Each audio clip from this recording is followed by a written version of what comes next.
Good boy.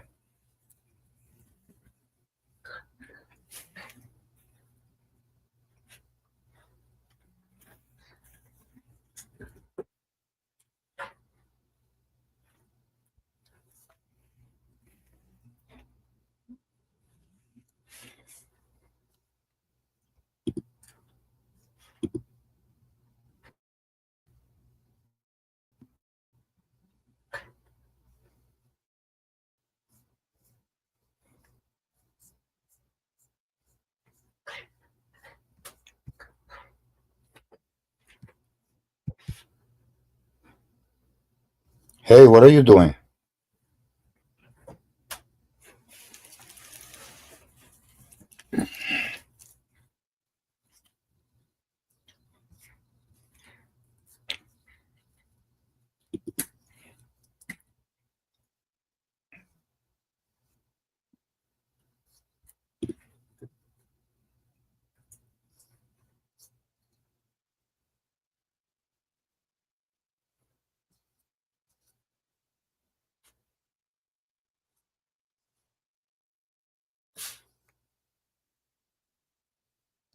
Damn nuggets. Okay, we watching this thing, too.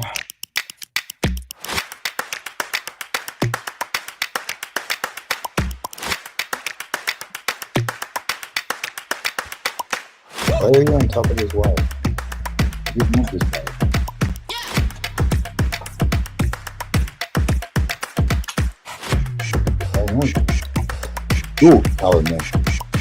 Un tiguerazo. Oíste. Tú te haces el chivo loco, pero tú eres un tigerazo. Hello, Mr. Julian. Miss Gigi. This is Gigi Hadid, supermodel. Bro, get the it's nasty. Bro. All right, bro, watch out. That's it. No, bro. No, that's it. No, bro, that's it. So the Rizbot is going to be suing iShowSpeed, or at least the company behind the Rizbot, Social Robotics, as they are seeking $1 million in damages after a stream in which iShowSpeed would have this robot on the platform and he would bully it, do his typical content where he messes around, does silly content, and I guess he would end up damaging this robot. So if you don't know what the Rizbot is, it is a humanoid robot that was created to essentially make content. It has a bunch of phrases and meme soundboards, and it basically walks around towns and talks to people, roasts people, and overall just makes funny content, which is what led to them collabing with people like Jimmy Fallon and iShowSpeed. Hey, before you go, Rizbot, can you give the audience a compliment? Be nice. I got this, Jimmy. What people know is they eat. Right to it, yeah. Get the it's nasty. Bro. All right, bro, watch out. That's it. No, bro. No, that's it. No, bro, that's it. So the Rizbot is going to be suing iShowSpeed, or at least the company behind the Rizbot, Social Robotics, as they are seeking $1 million in damages after a stream in which iShowSpeed would have this robot on the platform and he would bully it, do his typical content where he messes around, does silly content, and I guess he would end up damaging this robot. So if you don't know what the Rizbot is, it is a humanoid robot that was created to essentially make content. It has a bunch of phrases and meme soundboards, and it basically walks around towns and talks to people, roasts people, and overall just makes funny content, which is what led to them collabing with people like Jimmy Fallon and iShowSpeed. Hi, Tucker. Over here, just, you know what I mean? Checking out this lawsuit iShowSpeed's gotten himself into. Hey, before you go, Rizbot, can you give the audience a compliment? Be nice. I got this, Jimmy. Dear humans in the audience, I'm not even being Delulu. Your collective Riz is off the charts. No cap. You got that dog in you. And yeah, I'll just stop it right there. It's cringy. It's kind of funny, right? Like where it walks around and says memes, like it does that funny little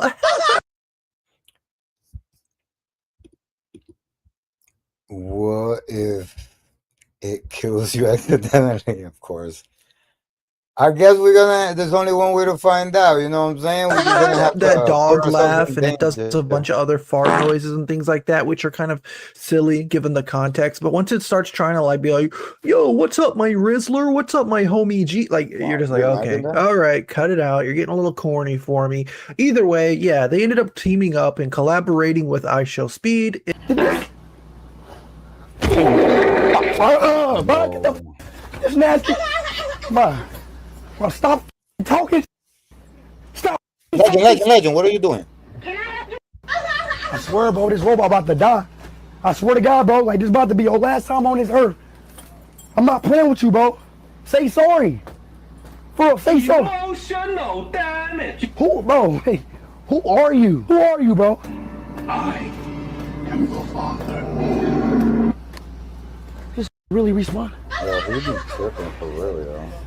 Yo, this is he's acting like he keep laughing like he's funny and Guess what? what? Guess what? Guess what? I'm gay! Wow. I'll be back. Bro, get this. Bro, get. Got him! Get. If you get stuck on a melody, or if you just feel like you can't get a song started, Output's co-producer is very dope. They make it. Get your ugly ass off my. You stupid. All right, bro, watch out. All right. Yeah, that's it. That's it. Yep, that's it. That's it. Yep. That's it.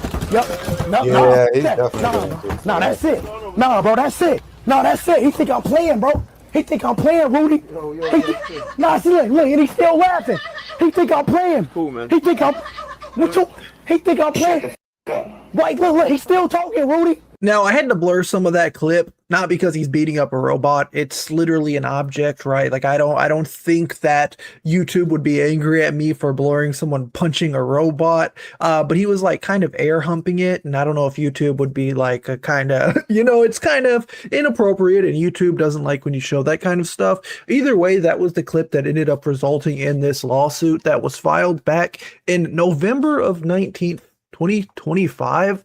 It recently has begun appearing all over my Twitter feed and whatnot, especially from people like No Jumper. Lawsuit accuses influencer iShowSpeed of damaging Rizbot during streamed meetup in Austin, saying that the social media influencer Darren Jason Watkins Jr. How about now, Carol Harris? Can you see it? Can you see it? Can you see it? Watch it, Legend. You're my way. Also known as iShowSpeed or Speed, Mixed Management, and Amos Ward are being sued by the developer of Rizbot, Social Robotics LLC, for damages.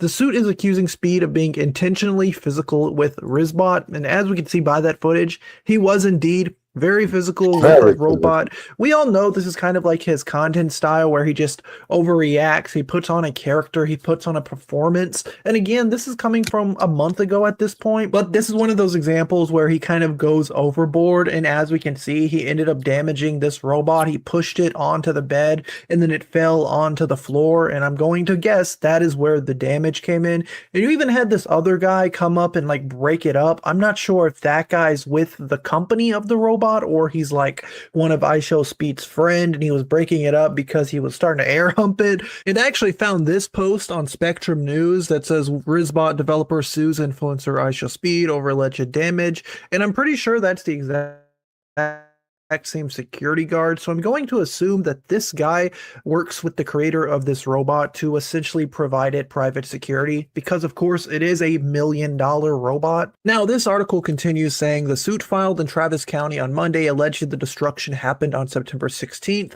after Speed arranged for the robot to appear on his live stream in Austin. The accusations referenced Speed acting angry and agitated after the interaction and claimed the robot was intentionally assaulted. until broken. And we did witness that, right? Like, it's not really allegations at that point when we saw the video of him doing all those things to the robot. The only thing I guess they'll have to prove is that the damage caused to the robot was directly from IShowSpeed, because there are plenty of videos of this robot like falling over, being hit by things, running into things. But I guess the whole point of the lawsuit will be to personally prove that that specific stream was when the robot reached a point where it could no longer be used, which honestly might be a little difficult because the Rizbot official over on TikTok, their actual page with 1.8 million followers, shows that even as of 10/16, October 16th, the robot was still in working condition. Like, as you can see, it's still walking around, it's still running around. As of the 15th, running in the 14th, the 12th, it's still walking around talking, 11th, it's running around talking, right? So every single day, this robot's still running around since the 15th, apparently, where it reached the point where it's been damaged to the point it can't be used. Again, going to be a little interesting. Maybe these are just old videos being re-uploaded, or maybe they have multiple versions of this robot. Honestly, that would make a lot of sense. Like, if it's their main profit bringer, these little robot guys, I'm sure once he made one, he can just make a couple more to kind of keep them on loop. Maybe you got to put one on the charger one day. You can bust out a Robo Boy 2.0. Who knows? Now, the lawsuit is accusing Speed of punching the robot in the face twice, putting it in a chokehold, and a series of other assaults. Additionally, he was intentionally physical with Rizbot and kept up the roughhousing the suit alleges. Again, we all saw it in the video, so that's going to be a little hard for Speed to argue against. These actions caused irreparable damage to Rizbot, resulting in a total loss according to the lawsuit.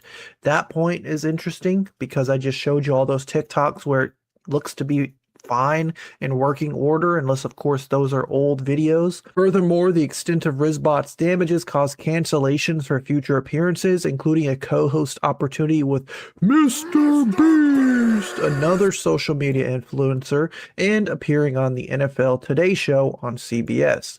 This is no doubt a monumental setback for the Rizbot in terms of viral momentum and financial gain from the exposure. Being in a Mr. Beast production is akin to being in a Super Bowl commercial, the lawsuit says. So from what I'm understanding, basically, is in the time it possibly took for them to repair Rizbot, that was when they weren't able to appear with Mr. Beast or on the NFL Today Show. So they are suing IShowSpeed based on the damages that caused that type of like calendar conflict. And this is very interesting, ladies and gentlemen. We are getting to the point where we are now dealing with AI robots and civil rights. We're going to have AI unions pretty soon, right? We have robots arguing that I got hurt, I got injured, so I had to be out of work for quite some time. I want workers' comp, essentially. Obviously, you shouldn't destroy people's property, even if it is an AI robot. I do think that Speed should pay them for the damages. I just think it's kind of interesting that they're able to essentially try to sue him for work, right? It's like if I got in a fight with someone, right, and they couldn't go work, they can probably try to sue me and say like, what it do, Jonas Black? What it do, homie? I see you working. Yeah, I couldn't work for this long, so that's why I'm going to be suing you for damages, blah, blah, blah. Or, you damaged my car. I got in a car accident. I couldn't get to work for this long, so I'm also going to try to sue you for that. My brother, but with a robot who happens to be a content creator, I don't know. It's weird. It definitely does make. Well, to me, I see the problem. I see the problem being that what it do, my boy Jonas Black, yo. Shouts to all my streamers out there, yo. That's my connect right there to the other side of the earth. That's my connect to the other side of the earth, chat. You already know my boy Jonas Black. Shouts to Intune Perspective. Shouts to Bushlight. Shouts to all my local 52 peoples. You already see the vibes.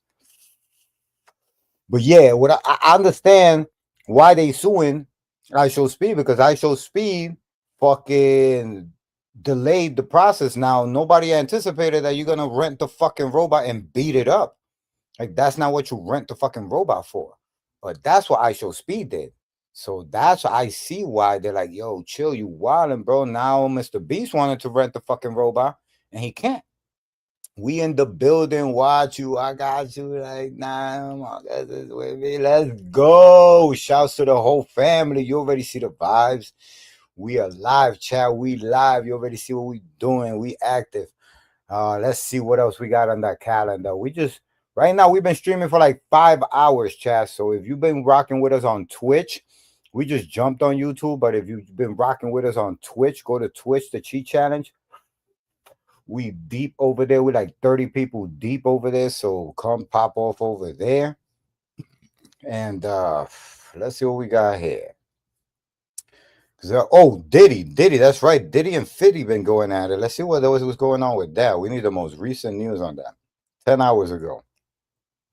This is Velvet Buzz. I don't know who Velvet Buzz is. It could be one of those AI YouTubers that have been coming around where they got fake pages and they probably, who knows, maybe they're made by the people who are trying to clean up their name.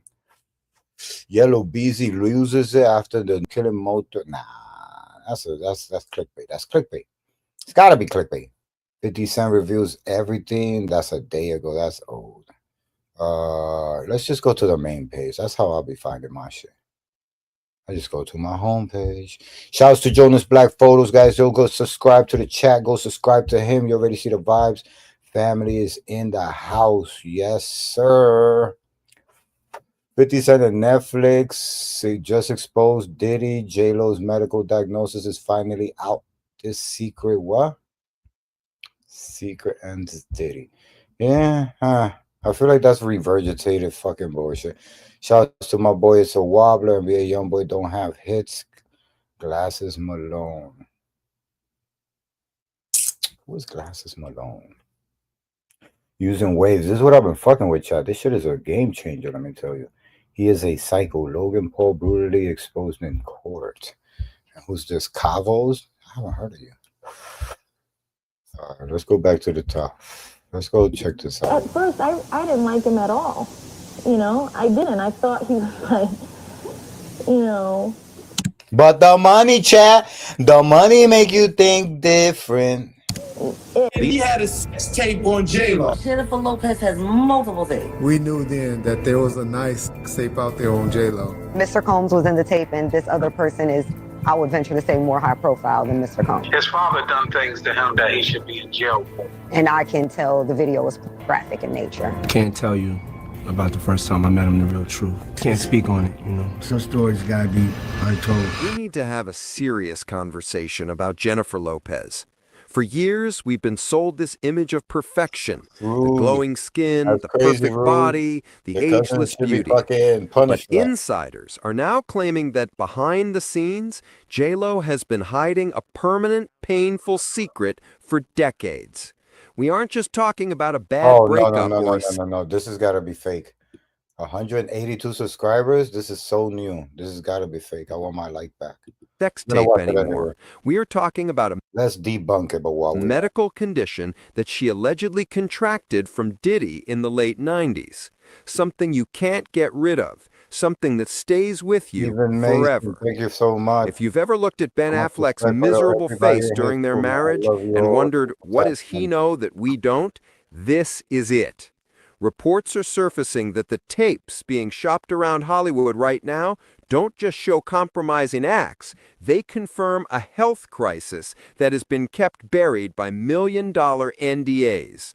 The lawyers are admitting these tapes are real, they are being sold, and they are about to expose why the most famous women in the world are suddenly terrified. If you thought you knew the story, you haven't heard the half of it. The forever gift and the Bennifer split. Let's get real for a second. We've all known or dated that one guy, the charming, flashy, toxic boyfriend who leaves a path of destruction behind him. For J-Lo, Diddy wasn't just a boyfriend. He was reportedly a hazard to her health. Wow. The rumor that has circulated in the industry for years, which is now gaining traction again, is that Diddy allegedly passed a permanent STD to Jennifer Lopez during their relationship. We're talking about the kind of condition that requires medication for the rest of your life. Think about the psychological toll that takes on a woman who is branded as a goddess. Now fast forward to her marriage with Ben Affleck. Why did Ben look so drained? Why did he run for the hills so fast? The speculation is that the reemergence of these old tapes brought all of J-Lo's past trauma and her secrets back to the surface.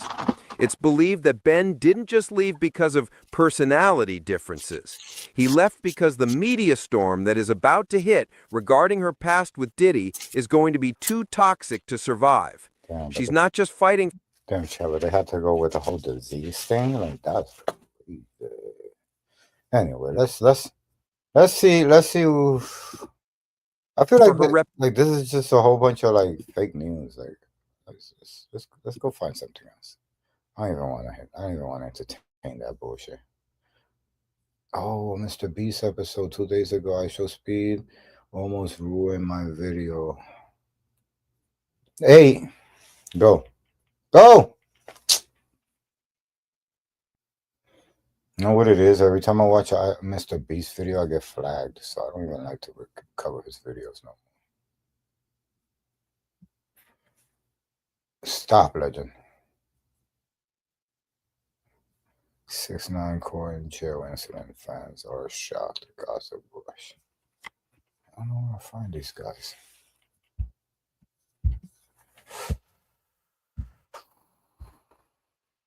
Flagrant 10 hours ago. Oh, but that's a whole hour. Diddy's worst life in prison. I don't know. I don't know if I'll get flagged for watching Flagrant. New footage about David and Celeste leaks. Fans can't believe this.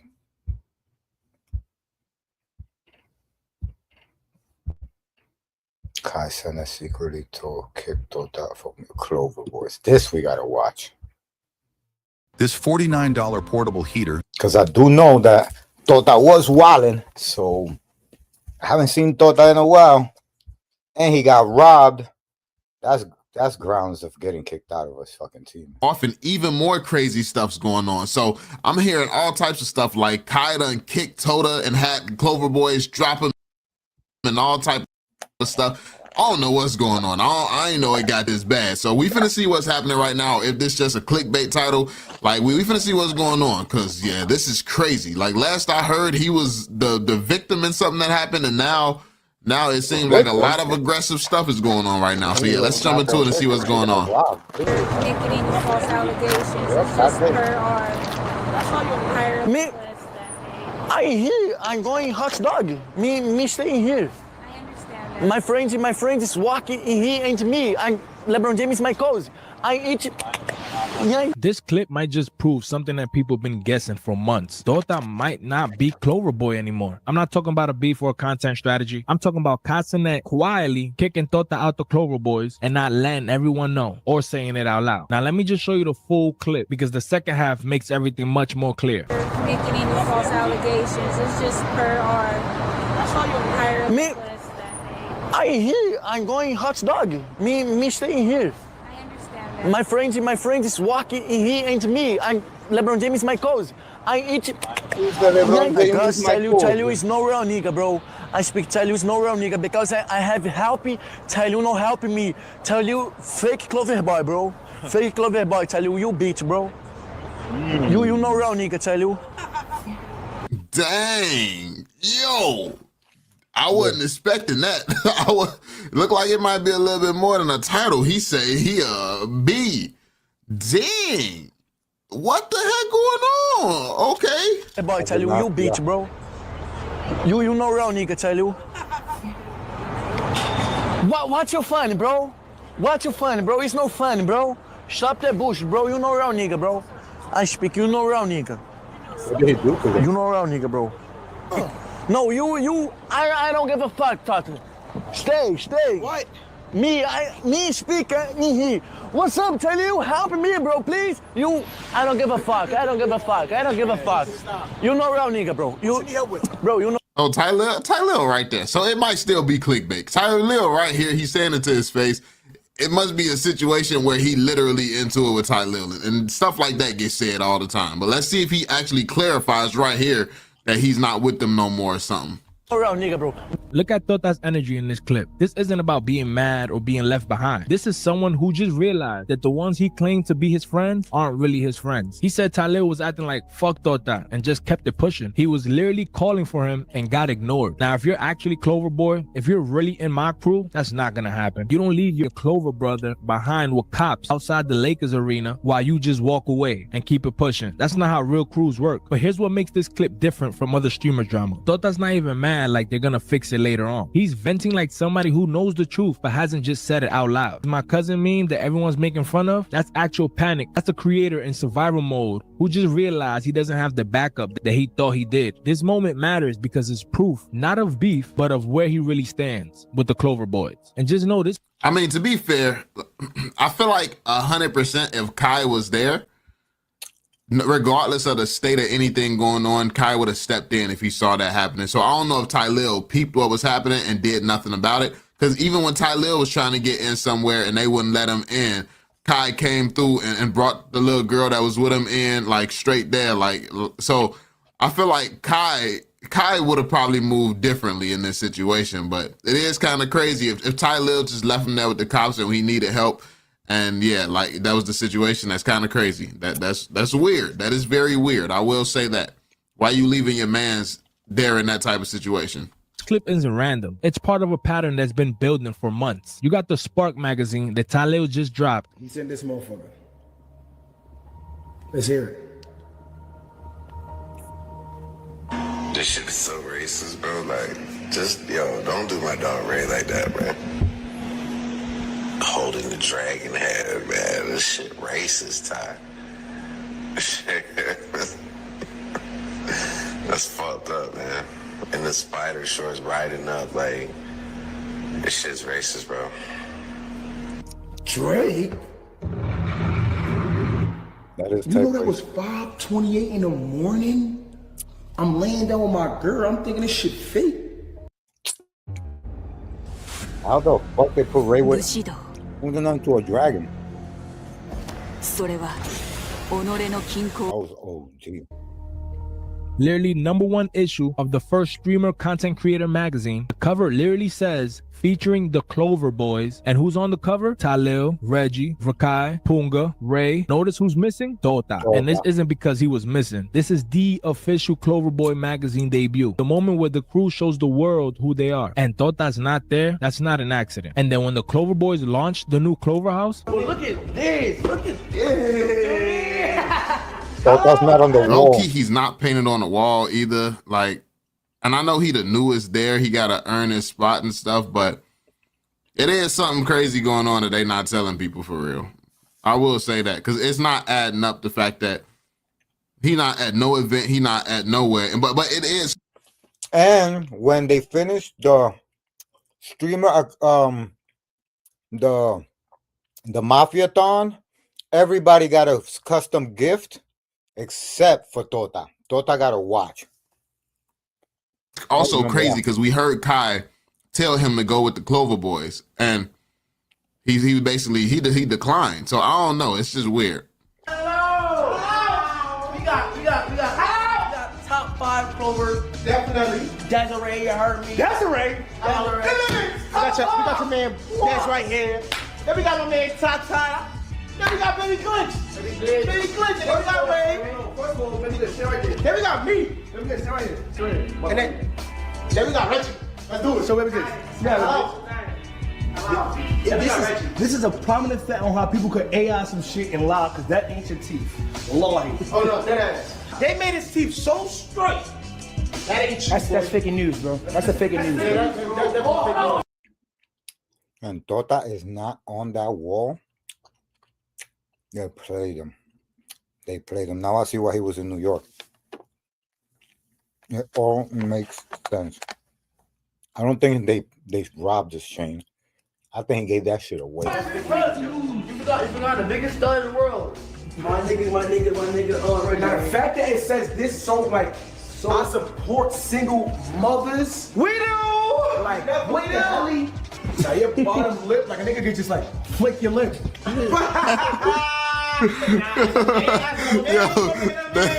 Dezz was violated. Where was Tota? Streaming with Neon, one of Casinet's biggest ops, on the day that the crew, Clover Boys, are launching their biggest project yet. That could seem like some get back. That's some get back if you look. I just said that. I just finished covering that. I just said that, champ. That's why he was in New York. Who was he in New York with? Neon. That's who he was in New York with. Neon. Looking at it in that lens, that dude look like some get back. Of all days he could be streaming, he's streaming with him on that day. I'm from Pakistan and India. Pakistan, India? India, yeah. India? Yeah. Are you India? Yeah. Bro, India is crazy because I look in TikTok, India, people's food in... Bro, it's very crazy, bro. I never eat in India, bro. Never, bro. I looking very crazy, bro. They do literally be stepping in food and all type of stuff over there. I ain't gonna lie. I done seen what he talking about, bro. That's wild. Picking you, bro. He's right. I've seen motherfuckers scooping shit out of burning oil with their bare hands. Like, nah, God. I don't care if that's burning oil. Not with your bare hands. I never eat in India. You look at people in India? It's... No! They do that everywhere, bro. There's a good part of India with nice hotels, nice cars. Everywhere. I've never seen that anywhere else. I ain't gonna lie to you, gang. He said they do that everywhere. It's crazy. Nah, that's I'm pretty sure that's some India stuff. Pretty sure that's quite unique to them. It's... Bro, I'm looking TikTok, bro. I know cap, bro. Nah, it's cool. I bet. I know cap. Let's get the... And since that day, we've probably seen Tota at the Clover House one time. Meet Squibbler, the AI book writer that transforms your ideas into fully developed chapters. With pre-made templates for all genres.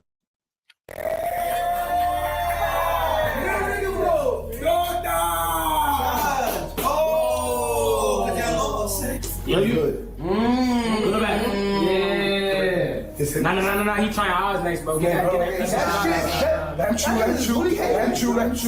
don't gotta hit your always in.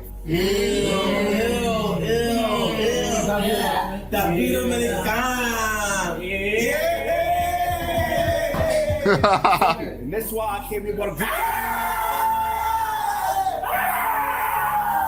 And he's also not in any of the Clover. Let me see. Hold on. What was the team distribution there?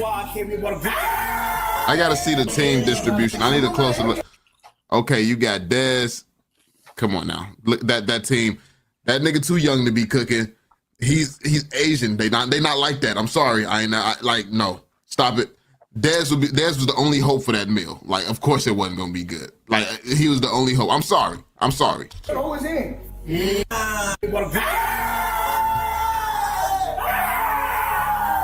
And he's also not in any of the Clover House content. You see, there were rumors about Tota and an underage girlfriend. Nobody in the Clover Boys said anything about it publicly. No defense, no statement, nothing at all. But right after those rumors, that's when the distance started. But it's how you kick somebody out your crew in the streaming industry. There's no big announcement, there's no public beef, no explanation at all. You just stop showing up in the content. You stop getting invited to the house. And when you get left outside with cops in the Lakers arena, nobody comes get you. But here's what people don't get about these streaming crews. There's always level. There's the core crew, there's people who just hang around the crew, and most of the time the viewers can't really tell the difference until a moment like this happens. The real Clover Boys, the one who are actually in the crew and not just in the videos, are the 6 that were on the magazine cover: Rakai, Talil, Reggie, Dezz, Punga, and Ray. These are the guys who get the Clover House access, who are in the group decisions, who show up in every major Clover project. This is Cassinet inner circle. And they're the ones that get profits.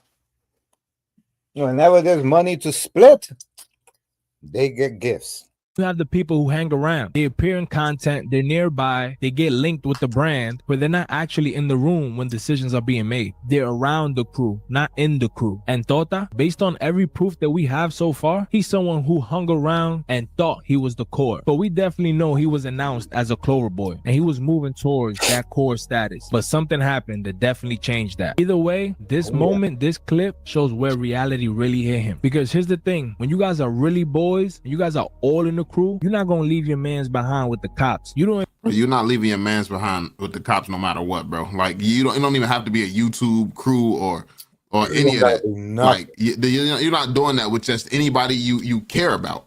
Like that's weird. That's weird energy. Ignore your mans when they calling out for help, and they definitely don't cut you off a magazine if they say you're a part of the group. Real crews, real group means things get bad, then we show up. But when you just hang around and you're just content friends, when things go bad, everyone wants just to protect themselves. And I'm not even trying to throw shade at Talil. From a business aspect, you made the smart move. Why risk your own situation for someone who might not actually be your responsibility? But that thought process only makes sense if Tota was never really in the crew to begin with. But this connects to something bigger than just Tota. Nah, they brought him to this country. They responsible for him. So moving like that is crazy. I don't care. Like, I don't care what the situation is behind the scenes or none of that, bro. Like, that's crazy.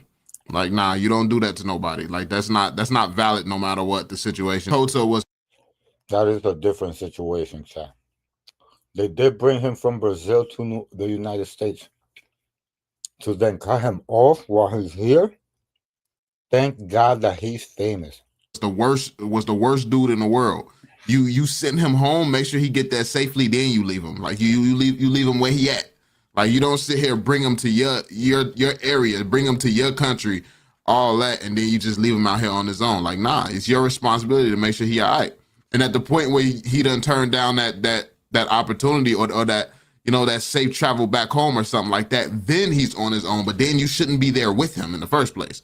So yeah, it's like the fact that he was right there, that's kind of crazy. And the Clover Boys. This is about how the streaming culture created a whole business around fake friendships. Every major streaming crew sells the idea of brotherhood. We're family, we'll ride together, we'll do anything for each other. That's the main appeal, right? Because viewers want to believe in real friendships. They want to see loyalty happen in real time. But the reality is, most of these relationships are business relationships that just look like friendships. And that's fine until moments like this show the gap, until someone gets left behind with the cops, until someone's not on the magazine cover, until the controversy hits and nobody defends you publicly. And that's when the viewers actually see between what they perform and what's actually real. The best example is Kai Cenat and Aiden Ross. At the beginning, we thought they was tight and they were friends. I ain't never seen Aiden Ross on the Kai Cenat stream ever again. Real. What Kai Cenat might have done here, if he really did kick out Tota from the Clover Boys, is just quietly remove him from his crew. No drama, no public statement, no beef content, just quietly removing someone from the roster without saying anything. And honestly, that might be the smartest play, because if you make it public, you're just creating unnecessary drama. But if you let the proof just speak for itself, most people won't even notice until it's already done. The Clover House absence, the magazine cover, the neon stream, it all tells the same story. Tota's not Clover Boy anymore, if he ever was. So if you enjoy deep dives like this, make sure you hit the subscribe button. Enjoy. Yeah, check out my man's channel. His name Gabe Official. Gabe Official, he always dropping heat like this, man. But yeah, there we have it, y'all. Let me know what y'all think. It's definitely not looking like he's a Clover Boy at this point in time. But let me know your thoughts. Be sure to drop that thumbs up, subscribe. Yup, guys, follow Gabe Official, follow Val. You see right here. And I'll definitely follow him. You already see I smashed the like button. Show love. As you can see, Tota got kicked out of the Clover House from the Clover Boys with no warning. So that just stop. No. Go eat your chicken. That situation is extremely disturbing. What that situation? If you're a producer who hates AI, this plugin might change your mind. This is reimagining. You can take any sample you find and flip it. The BTB Dezz allegations are insane, but after seeing everything, I do think that this situation in particular is just a huge misunderstanding. However, Dezz may not be as innocent as he claims, and due to the virality of this incident, an older allegation has resurfaced, and after looking into that, it appears that that one may hold weight. But I'ma quit yapping. There's so much to cover today. Y'all already know I'm the Hood Socrates, and let's start. Comment for the algorithm. Okay, so the allegations start when a streamer named The Stock Guy decided to recount an experience he had at the Streamer Awards. Now I want to start by saying I don't think bro is clout chasing. This is an older white gentleman who streams stocks. His demographic is very disconnected from the black experience, from black culture, blase blase. So I think going into everything, let's be mindful of that. And I also want to make it abundantly clear, I'm not doing this to defend Dezz. I'm just trying to take an unbiased approach to some allegations, especially when I feel like the way they're approaching this allegation is setting a precedent for black people as a whole, but I digress. With that being said, there are more allegations against Dezz that seriously need a closer inspection, but that's for later in the video. Let's start with the stock guy. So I'm in the middle, right? And I see them down there, and I hear the guy take the mic about, if you're gonna tell a joke, at least make it funny. I didn't even get the joke or whatever. And then we went to an intermission. I go down, you know, I go down to the bathroom. As I walk in the bathroom, I hear somebody come in and go, "Yo, that bitch, man, that bitch, I'll fucking toss that. Well, I'll knock her teeth out. How's she gonna suck dick with no teeth, man? That she thinks she." And I was like, "Oh my god!" And then he started saying something about, I don't want to repeat it, about some things that are assault-wise that he's gonna do. And I'm thinking to myself, dude, this guy really. I thought it was a bit. And this dude's in the bathroom talking about he's gonna straight up beat the shit out of her and do some horrible things to her. And I was coming out of the bathroom and I was like, "Yo, man, are you okay? Like, you good?" And he looked at me like this. And his friend goes, "Ah, man, he's just from New York." And then they both left. And I was like, normally it's none of my business and I don't get involved in it. But I'm thinking to myself, do I need to talk to somebody? Like, is this dude like just doing that? And then I realized we're also at a Streamer Awards and his boys are around. So I'm like, I gotta keep an eye on this shit. Like, I thought it was a bit. But then in the bathroom, this dude's straight up talking about how he wants to like beat her up, like break her teeth in, and then like, you know, obviously saying some, like, talking about beating the shit, like actually physically beating her, and then moved on to like actual SA shit. And I'm like, dude, this dude is like taking it too far. So I did speed up the clip because I wanted you guys to hear most of what he was saying. And there were a few things that stood out to me. Notably the "he's from New York" comment and just the vague way he talked about SA. This is why I said before that there's just a difference in demographic here. These guys are two vastly different people interacting with each other. This is an older white gentleman versus a younger black man from the Bronx. I don't think he's lying, but given the difference in people, I instantly clocked that there might be some misinformation here, because if you know New York niggas, they have a lot of lingo that can sound kind of threatening. They're famous for spamming "suck my dick" and stuff like that, which is why the "he's from New York" comment stood out to me. It was a quick way to convey the point that he wasn't making threats. This is just how New Yorkers tend to speak. Now, Dezz, your only players here. Is it true? Come out here. Admit it. I apologize for not being. Nah, don't fucking apologize. Nah, don't fucking apologize. Hold up to that. Yo, Dezz. You got shit to work on. Yo, Dezz. Don't fucking apologize. You didn't do shit wrong. That motherfucker need to mind his business.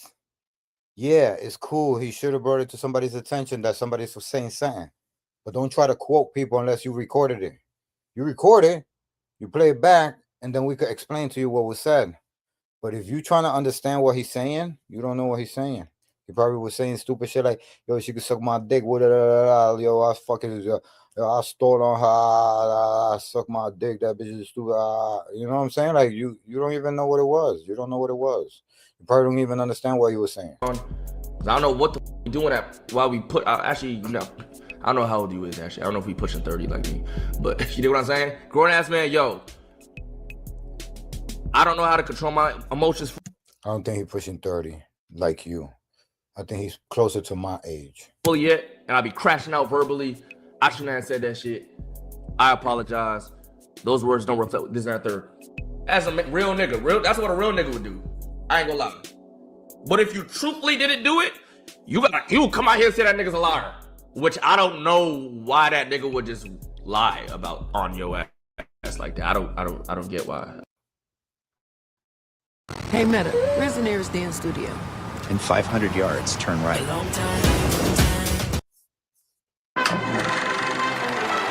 Tortoise wins. An upset for the ages.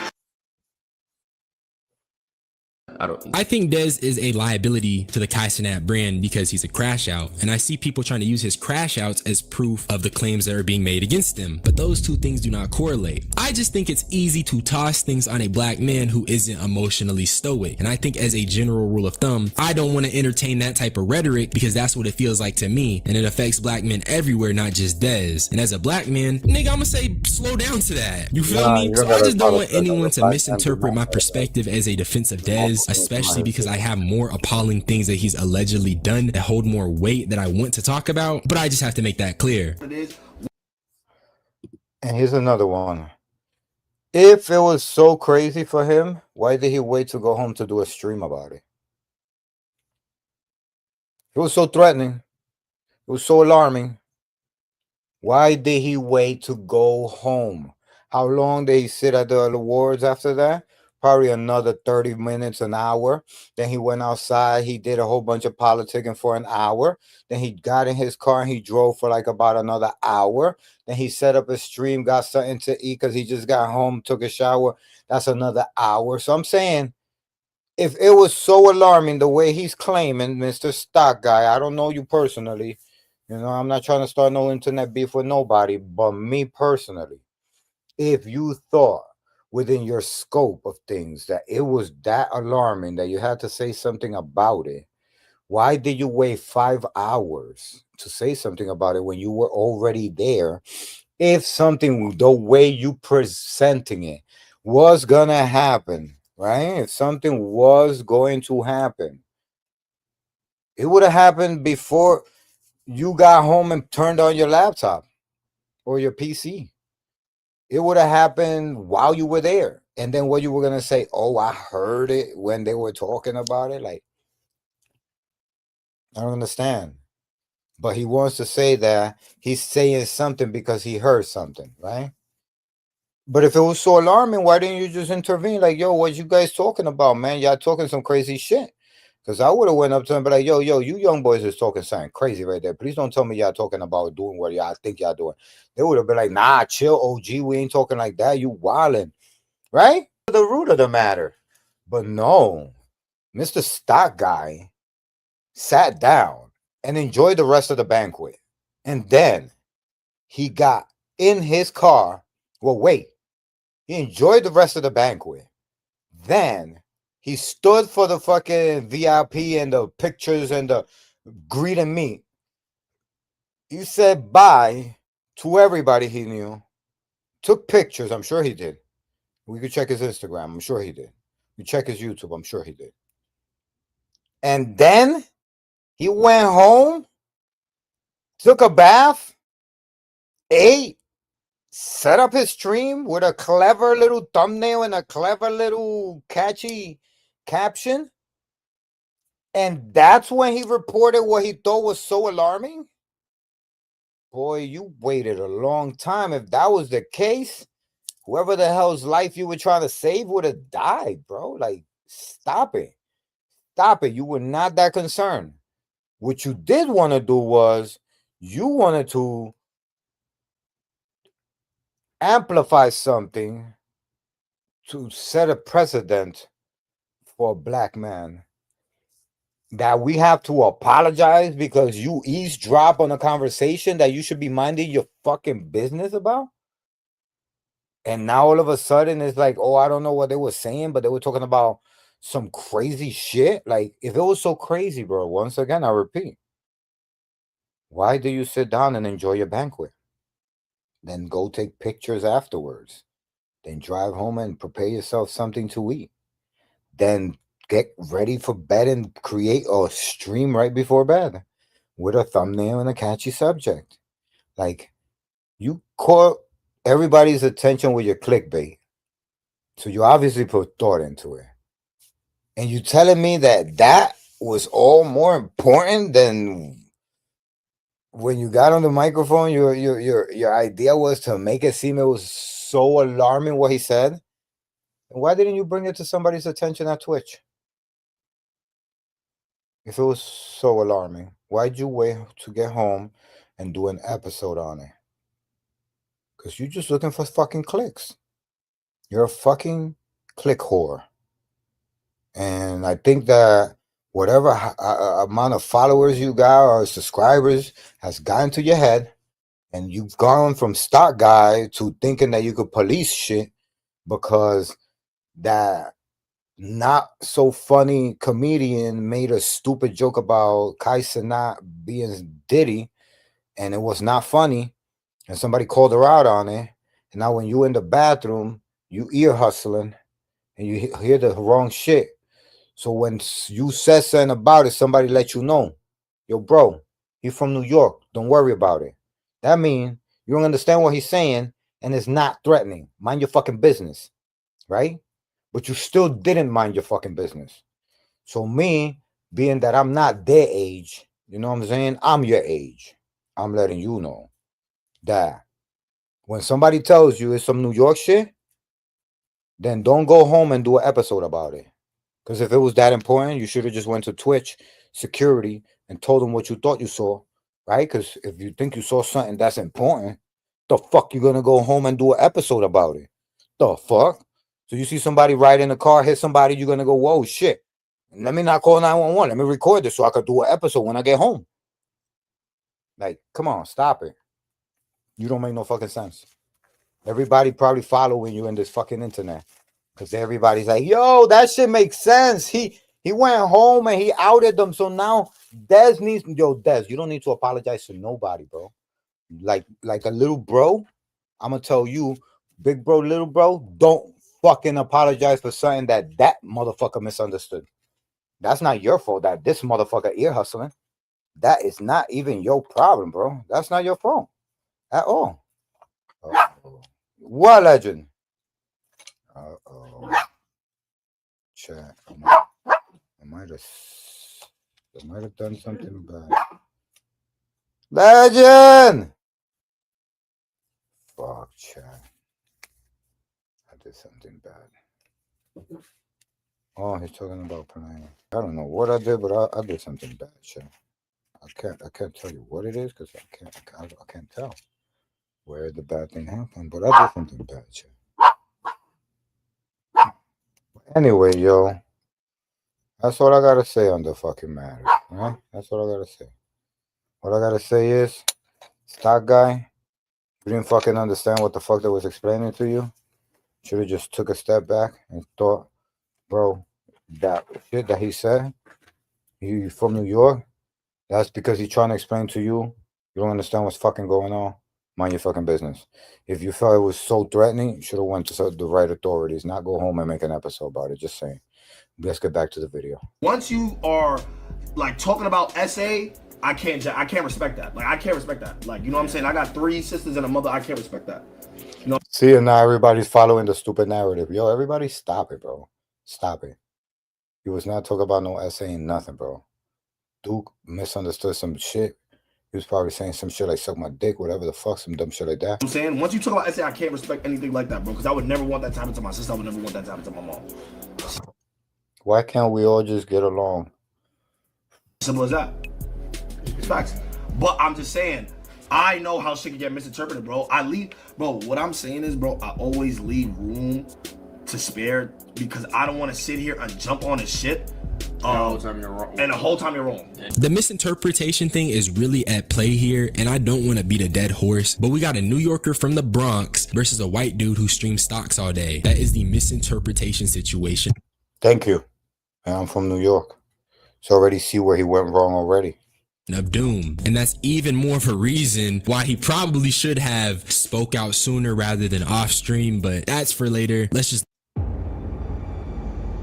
That's what I'm saying. That nigga's completely wrong. He has no clue what the fuck he misunderstood. Response. Why do you call the authorities if I made them heinous threats? Like them crazy... Why do you... There you go. There you go. Talking some sense. How this nigga go all the way home and make an episode if it was so heinous? You call the authorities to remove me, I can remove somebody else out the awards when they jumped out there. When somebody jumped out there and did how they felt, why y'all removed them? Why did they get me removed? Because you know I didn't say that. You lying ass, grown ass man. You know I didn't. Thank you. See, he's a grown ass man trying to get clout. Like, yo, bro, it's not cool. I'm a New York motherfucker. I'm probably your age range. Like, I'm telling you, bro, you misunderstood and your clout chasing fucking antics is pretty see-through, bro. Like, stop it. You know what I'm saying? Like, what I'm saying is, you don't know what the fuck was said, say that. But don't fucking act like, oh, some threatening shit happened. Like, if some threatening shit happened, bro, then why didn't you just go to the authorities, bro? Why'd you go home and do an episode on it? Say that.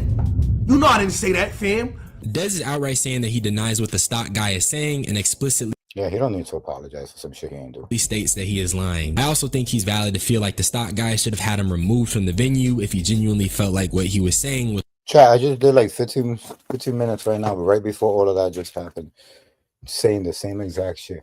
Like, it's just obvious shit, bro. Like, stop clout chasing, bro. If you was like so about that shit, like you was like you was so threatened by the situation, bro. You should have just carried the situation. Like, you're being a Karen right now. You're being a Karen now. You should have just been a Karen that day. On the spot. It's concerning. So while I think that the stock guy has no reason to lie, why was his information withheld until after the show? He's friends with the person who was the recipient of the alleged threat. It doesn't make sense. SA is no laughing matter. So if the stock guy claims he heard some about SA threats or SA comments being made, I think he should have been more proactive in his response to what he heard. And because he wasn't as proactive as he could have been, I think it's valid to call his credibility into question. I think he's saying that if there was a threat, why didn't he call the cops on the threats, whatever? You know, not all the threats are like actionable or problem enough to have the authorities involved. Sometimes you could just be a problematic person and you make a problematic comment without nobody calling the cops. That'll make no sense. If somebody starts saying the weirdest shit at the event, somebody can say the wildest shit about somebody else, like they're gonna do this and that, nobody's gonna call the cops. I'm including this XQC clip because I think he's being kind of dumb. Obviously,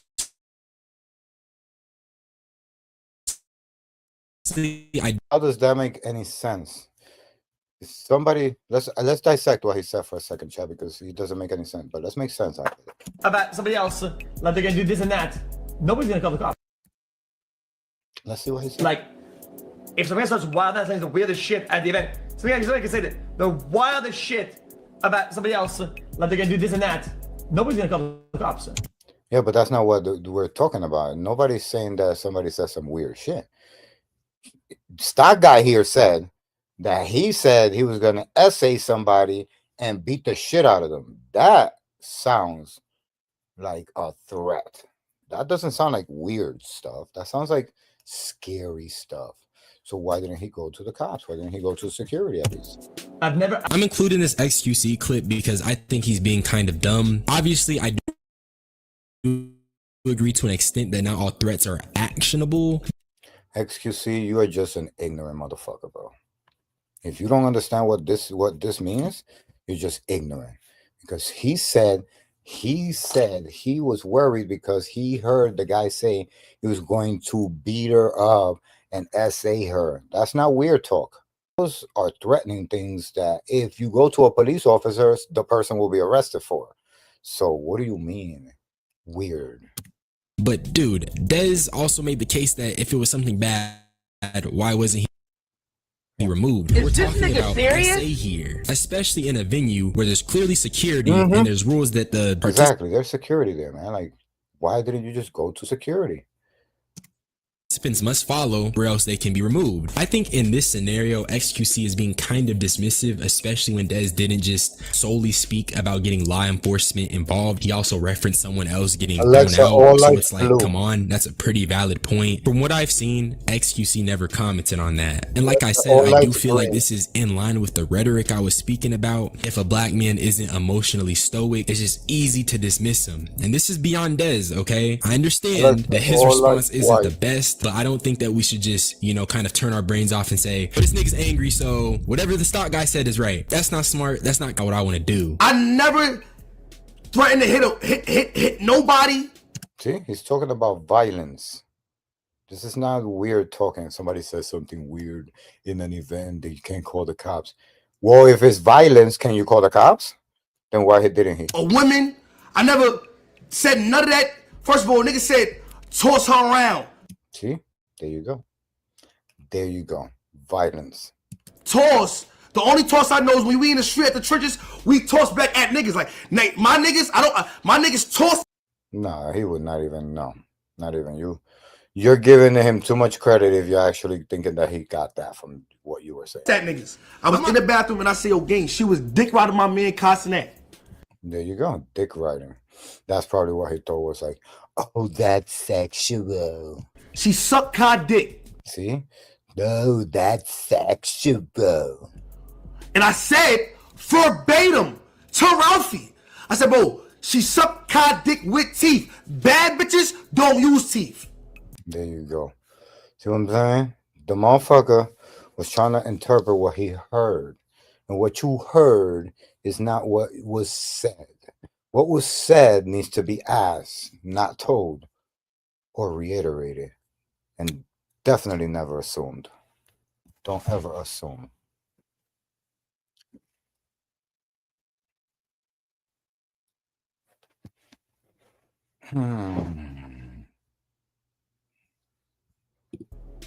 When they giving the sloppy toppy. The reason why I'm describing it like that, because you jumped out there and cracked a joke. Even if you read it off some shit, you should know, don't allow yourself to do something like that, because it's not a game. So I mean, you were specifically on what you're saying. You're specifically trying to tear somebody's character down. Not only did Dezz deny threatening to put his hands on Fan, the way he expressed his version of events is also kind of in line with what I was saying earlier. He felt some way because of the Diddy joke. And this is the same thing with Tylil. Makes sense for a nigga to defend his mans. This then made him angry, and so he goes to the bathroom and he said that Fan was on Kai's dick. Every nigga knows what that means. You dick riding. RDC made a whole video about it. Stop dick riding. That's all he was saying. He got angry and said that Fan was on Kai's ass dick. And what I'm presuming is that the stock guy, this got mistranslated into some type of... You know what I think? Stock guy's fucking Fan. Or stock guy's trying to fuck Fan. That's why he did this. A violent threat, because from his perspective, this angry black dude, and he's talking about Fan being on Kaisen ass dick. But assuming what Dezz is saying is true, he's basically saying he felt some way that his homeboy got a Diddy joke thrown at him, and he felt like Fan was on Kai's dick. And he said this loudly enough to where the stock guy heard it and he misinterpreted it. Am I missing something? I feel like he probably could have took in a sense like, oh, she could go suck it, you know what I'm saying, like that. And he could have gone like, oh, you know what I'm saying, like, oh, brother, when a nigga throw a frank, he could take it as an, oh, nah, he's talking about SAN. That's why if it is him, he did come in and just like address it on something, bro. I said this, that, and the third. I can see how him in the stall hearing that out of context, he think I meant this, that, and third. If that's the case, though, that's if that's like, the bro, case. So for him to misinterpret it on some SA shit, it's probably like that bitch just suck my dick. You suck my dick. You suck my man's dick. Fuck all that, like some shit like that. Like because the nigga implied, he said he did say as. Like, so you think there's a good chance, yeah, he was crashing out, but the things he was saying with the crash out could be misinterpreted as some sexual shit because the way you hear niggas talk sometimes? Yes, 100%. 100%. So I'm gonna go over co-producer. It can listen to the music that you have, and it's gonna find samples that fit your music. Do you think it would be cool each person? I can see that. 100%. Bro, niggas be thinking New York niggas is gay. Yo, you jack me, bro? Okay, yo, so imagine if I went to the stock guy and said, yo, you jacking me? Yo, the nigga would think like I'm talking about jerking my shit. I think Silky put it best. I don't think that anyone is right or wrong, but the jacking lingo is the prime example. I'm not from New York. None of my friends are from New York, but we all be cracking up hearing some of their lingo. To them, it's normal, but to outsiders, niggas be like, what did they say? And as crazy as it is to, I guess, put this hypothetical out there, imagine if someone pushed up on the stock guy and was like, I'm jacking you. He'd probably be flustered and say, I don't swing that way. A white guy not understanding Bronx lingo seems pretty reasonable. It seems like something that could happen, if I'm being honest. About some things that are assault-wise that he's gonna do. And I'm thinking to myself, why did he gonna do that? Why did he say he was gonna do to her? Why didn't he just say it? Why you? He was gonna do that. Why? Because you lying. You speaking fast. You fast talking coward ass calm man. You are a liar. And I was coming out of the bathroom and I was like, "You okay? Are you good?" Cat. I never saw you.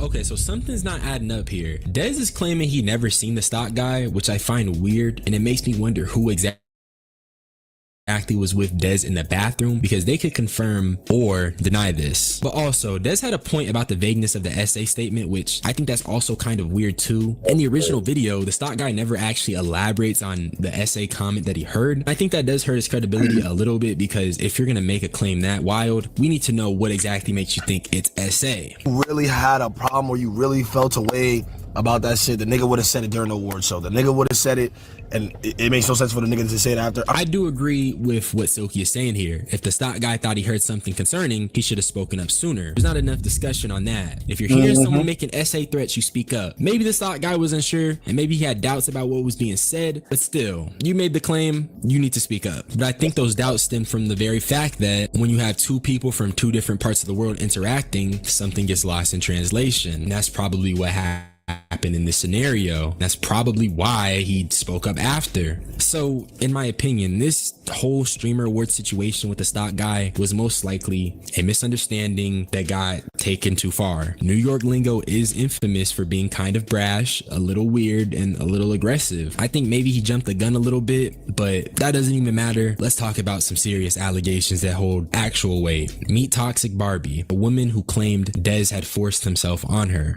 Yeah, he forced himself on me. Bro, yeah, he was violent. Like, he was doing too much. Like, he was really being a thirsty, desperate individual. And I really should have just called the cops there. And the situation would have been totally different. And that's why you don't wait. With her? If you want to report somebody, you make that report right there and then you go to the hospital and you get that check. No. Word. But that's why I really don't want to like go into details because it's like really traumatizing. That's why I don't. That's why I violate him, and that's why I make awareness to this because I am still traumatized from the fact that I try to act like it didn't happen. So when it happened to me, I try to act like it didn't happen. So it's just like I try to just forget about it, and then afterwards he would try to like come back into my life. So afterwards, my friend called me one day like, "Oh, come to the studio." And then Dezz was there, and then he tried to talk to me on the phone, and then I just like I started cursing him out, and then I hung up. I was like, bro, I don't fuck with you. Now, since this clip was posted, people have been quick to call her a liar, and honestly, even I questioned the validity of her claims. But till this day, she has maintained this allegation and is active on Twitter right now, telling people about it. And after doing some research, I even found an update video of her speaking about her allegations. Hey y'all, what's up? I'm Toxic Barbie. How she's dressed? I just want to address a few things. Okay, so about the DTV Dezz situation, Desmond, I got a call from the detective and they said that they don't have enough evidence to charge him and arrest Desmond. So no, I did not receive justice for him as saying me. There's a lot of reasons why I put it to the internet. I'm not about to looking to the side every time explaining why.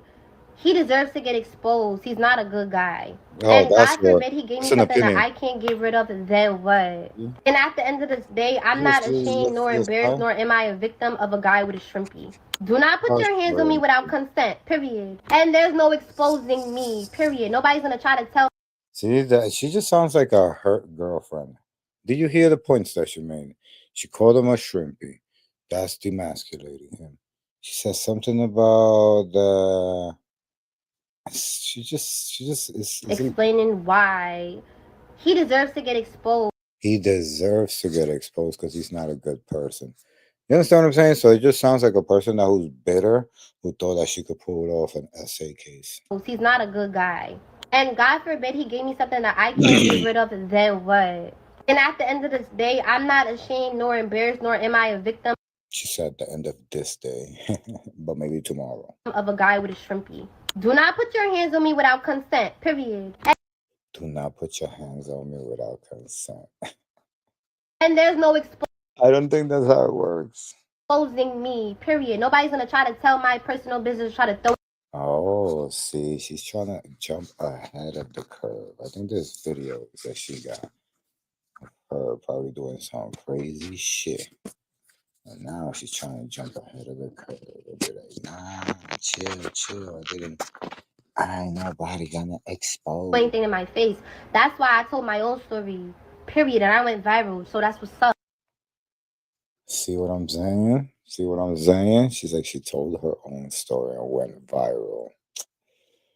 Like, man, I'm afraid of girls like this.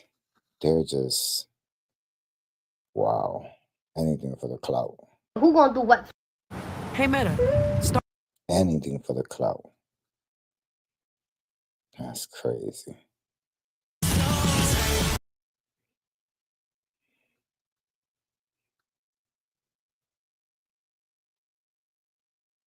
Oh, Eminem got that boy doing rock and roll. Oh, it's much better for him. Nobody. So she says there wasn't enough evidence, but that doesn't mean that this situation didn't happen. That doesn't mean that Dezz didn't force himself on her. And on Twitter, like I said, she's been consistently speaking about it and even exposed the fact he was a deadbeat father with the DNA test, which is absolutely absurd. So not only is this guy allegedly he's also a deadbeat father based off of this DNA test. But here's her most recent response speaking about what Dezz did to her. Hey y'all, what's up? I'm Toxic Barbie. I'm here to tell my story about DTD Dezz essaying me.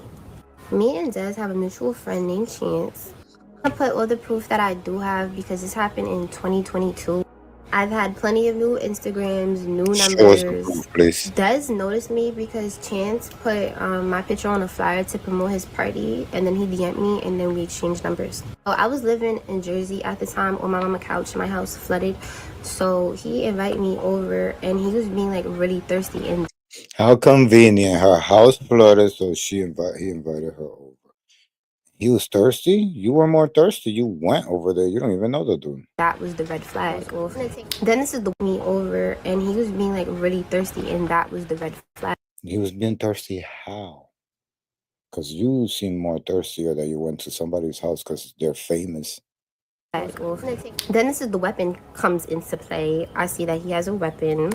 So what? He has a weapon? Yeah, he's a celebrity. I swear to God, he literally just got on top of me. And I was just generally so confused. The thing is like You were confused, and what were you doing at his house?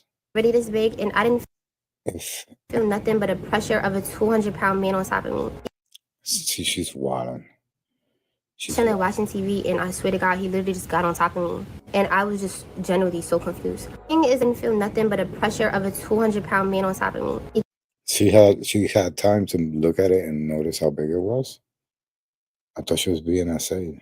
Did not ask for my consent. I'm not gonna play it all, but please go and support Shorty on TikTok. She's been very vocal. She got 173 followers. My consent. I'm not gonna play. She got 73. She got 2,000 followers. Nah, man. It's just there's something wrong with her narrative. It don't make no sense. Play it all, but please go and support Shorty on TikTok. She's been very vocal about it and has not backed down on what she says, despite everyone saying she's lying. Obviously, these are still just allegations, but she even made a video a couple hours ago going to the police station to file another report. It's a beautiful day. I jumped out of bed, and I'm on my way to go snitch. What?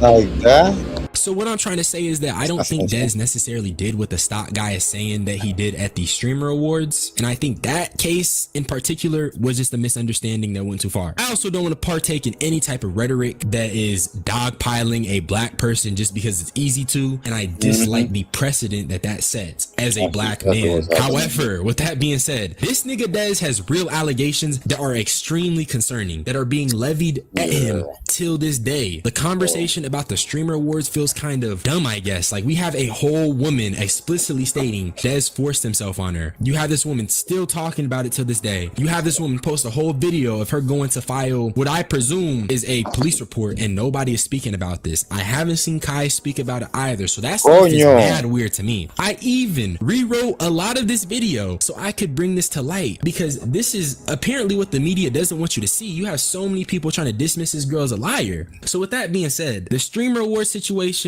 likely a misunderstanding, but don't let that distract you from the real allegations that are currently being levied towards Dezz, because from where I'm standing, I think there's a real chance he did what Toxic Barbie is claiming he did. But that's just my opinion, and that's really all I had to say. So subscribe for more unsolicited opinions. Y'all niggas be blessed. I'm gonna get up out of here. Bye bye.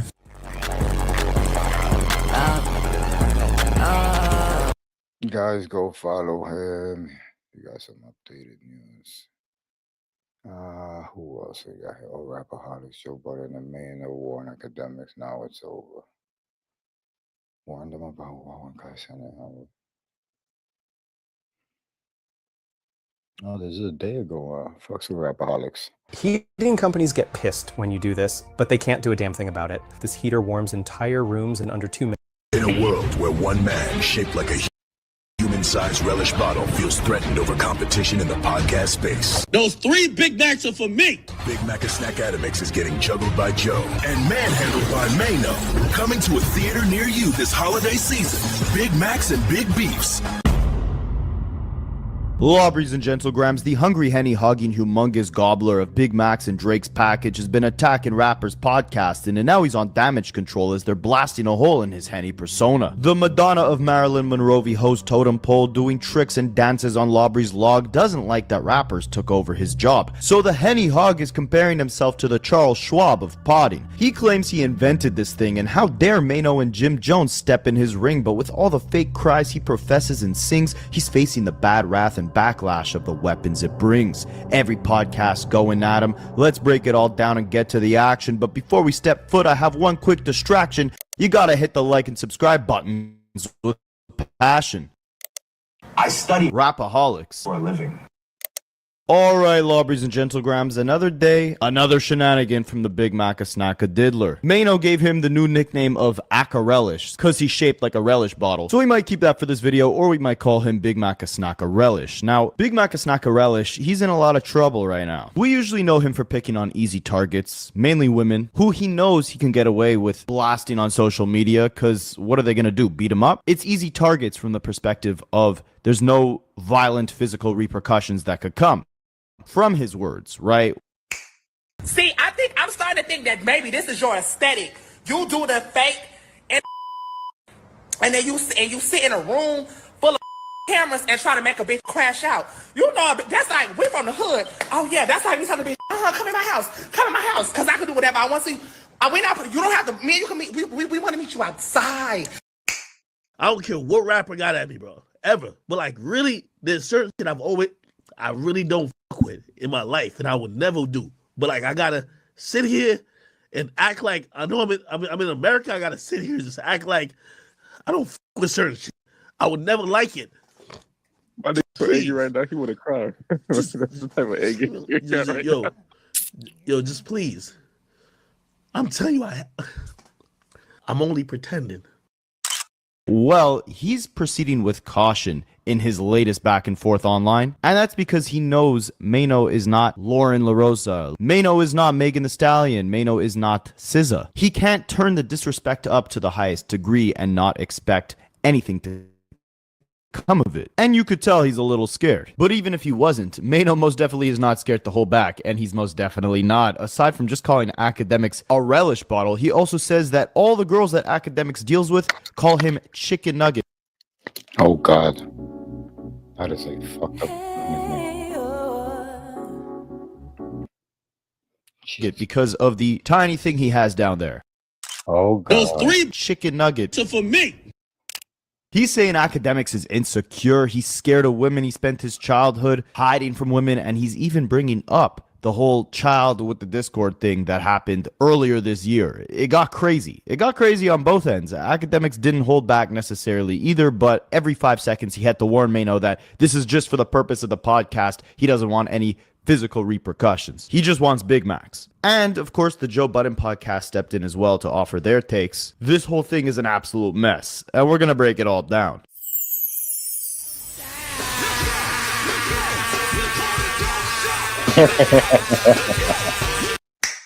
Now, if you guys don't know who Mano is, he's a Brooklyn native, born in 1973, so when you hear Snacka Diddler make some old jokes, it's because Mano is around 52 years old. In the early 90s, Mano was involved in a drug-related kidnapping, which led to a prison sentence of around 5 to 15 years. He ended up serving 10 years total behind bars, and that's when he actually turned to rapping. He said he started writing lyrics just out of sheer boredom, and just as a way to stay sane in prison. And then he was eventually released from prison in 2003. And once he did, he got straight to work and actually accomplished quite a bit within the industry. He founded his own independent label, Hustle Hard Entertainment, built his name through the mixtape circuit in New York, signed a deal with UMG in 2005, but they shelved his album, so he kept releasing independent mixtapes while he was attempting to get out of that deal. And then by 2008, he signed with Atlantic Records, with his Hustle Hard Entertainment label as an imprint under Atlantic. And that's when he blew up on a pretty big level for a couple years after that. I remember he had the breakout hit High Hater, and then the massive hit All the Above featuring T-Pain. That's one of T-Pain's best hooks, by the way. And after that, he released a couple mixtapes and albums, but his commercial success within hip-hop really came in that 2008-2009 era. Now, what many people don't know, but it'll play an important role in the story very shortly, is that in that same era where Mano was reaching the height of his mainstream success, he was actually very active vlogging on YouTube as well. He was posting consistently on YouTube 17 years ago, and he had a little web series called Up Close and Personal with Mano. We go to BK. We go to Gates. We go to some gorilla shit like with it. You know what I mean? I don't know why we just think we the toughest shit on earth. Being on some G shit. Look. While the modern idea, as what we know today of a podcast, wasn't a fully formed concept back then, and neither was a vlog, you can see Mano was very early at adopting the internet to give fans a glimpse into his personal life outside of just the music. You could say he was a pioneer in this space, but maybe he didn't reach the heights that made him a force to be reckoned with at the time. As far as what we know podcasting as today, you could look no further than Joe Rogan for being the biggest podcast creator by a mile within the industry. If you want perspective on how far back Mano was actually doing this thing before podcasting ever seemed like it could be a full-fledged career, it was only about a year before Mano ever put out his first vlog on his own YouTube channel that Joe Rogan actually had the idea for his own podcast. It was in 2007 when his friend Tom Green turned his own living room into an internet broadcast studio, and he was doing a live talk show directly streamed to the internet from his living room. Fans could call in. It had the same exact dynamic as a podcast you would see today. And although Tom Green wasn't the inventor of the podcast, that came in around 2004, Tom Green laid the foundation for the structure of what we would now know as the quote-unquote podcast. Again, this is all going to play an important role in the main Akademiks story shortly. Tom Green is the godfather. To take a history lesson on this stuff as well. I mean, again, back then, everything was being broadcasted through television, right? So you had to be censored. You had to follow the guidelines. Chat, he has the screen in the background. He's looking at a computer. He has the microphone. He got the setup. He is the first original podcast, 2004. Of whatever network you were on. It was unheard of to basically do the exact same thing as a talk show, but run it all by yourself, have fans call in, bring on whatever guests you want, talk about whatever you want, all from the comfort of your own home studio in your home. The only problem was there was no money in it way back in 2007. But it was this very show.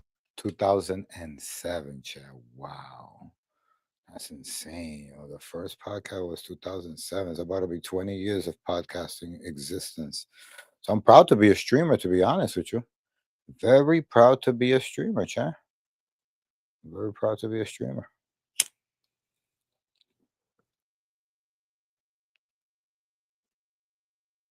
That struck the light bulb off in Joe Rogan's head to create what we would now know as the biggest podcast.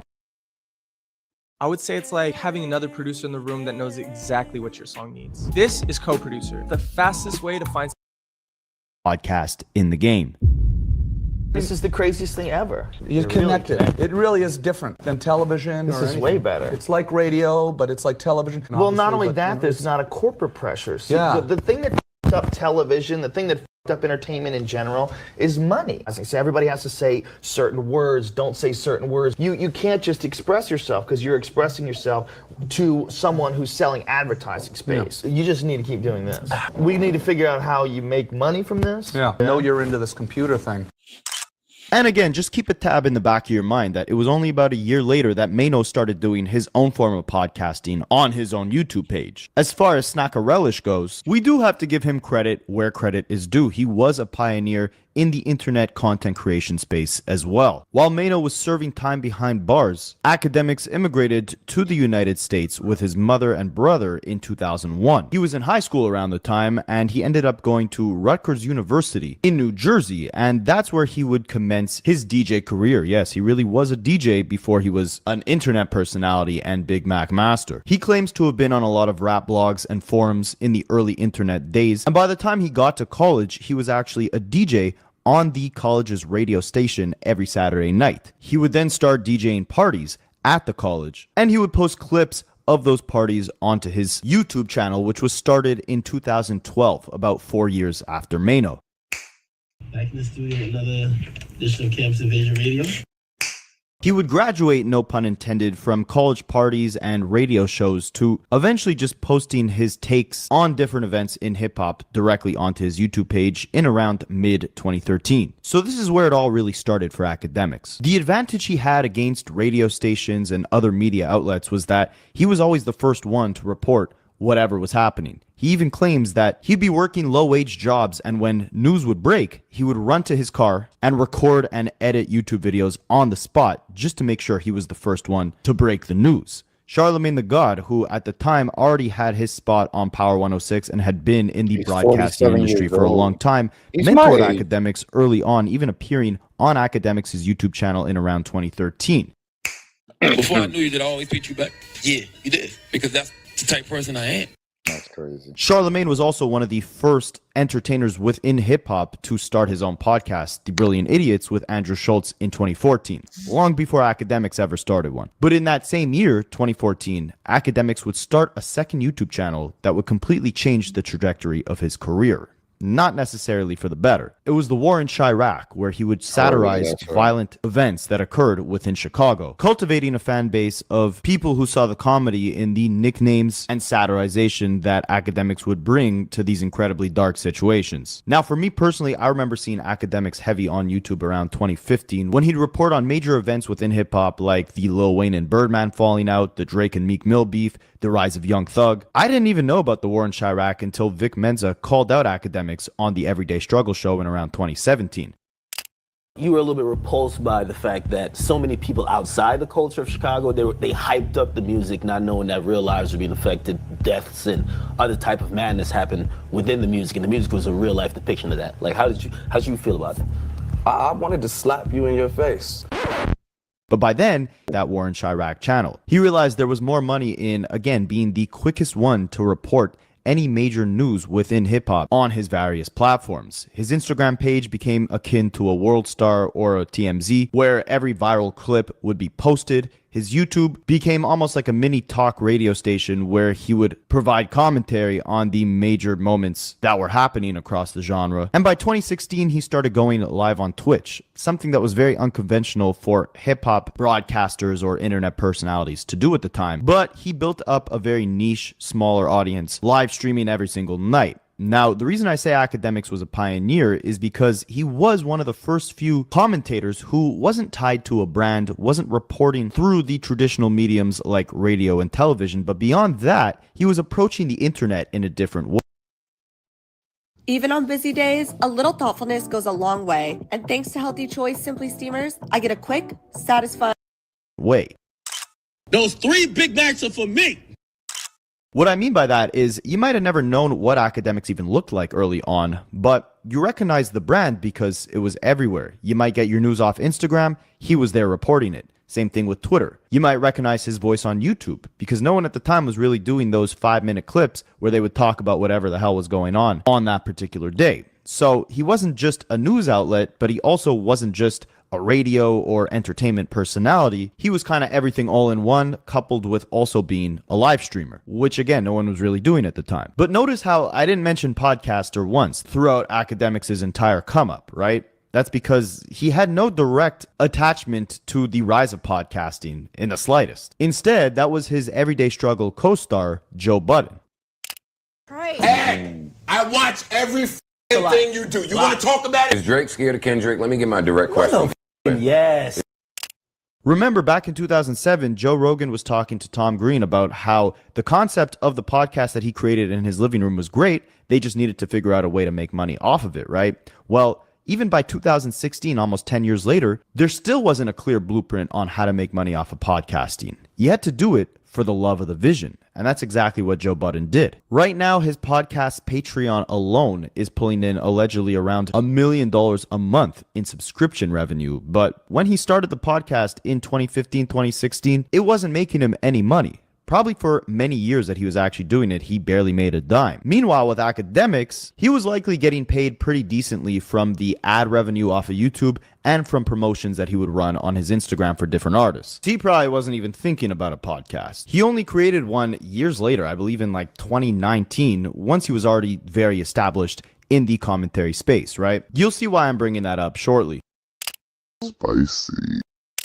Meanwhile, you have Maino. Maino's been venturing into podcasting and radio for years at this point. He had his own podcast called the Kitchen Talk Podcast, and he was a co-host on Angela Yee's show, Way Up. But recently, he started his own podcast, and it wasn't just him. It was 4 New York artists, Maino, Jim Jones, Fabulous, and Dave East. 4 artists you could argue whose prime days rapping might be behind them, but that's actually arguably the best time to start podcasting, not just because it's a new form of income, but at this point you have so many stories, so much experience behind the scenes. You have a lot of knowledge to create a very entertaining dialogue within your show. That's exactly what we saw with Joe Budden early on. That's what we saw with Nori with Drink Champs. That's what we saw with Tank and his R&B Money podcast. That's what we saw recently with Jadakiss and Fat Joe with the Joe and Jada show, or Gillian Wallow with $1 Million Worth of Game. As you can see, it's been a common route, especially as of recent times, for rappers or artists in general to venture off into podcasting in the later stages of their career. And usually it does work out pretty successfully. All the shows I named you, those are highly successful podcasts.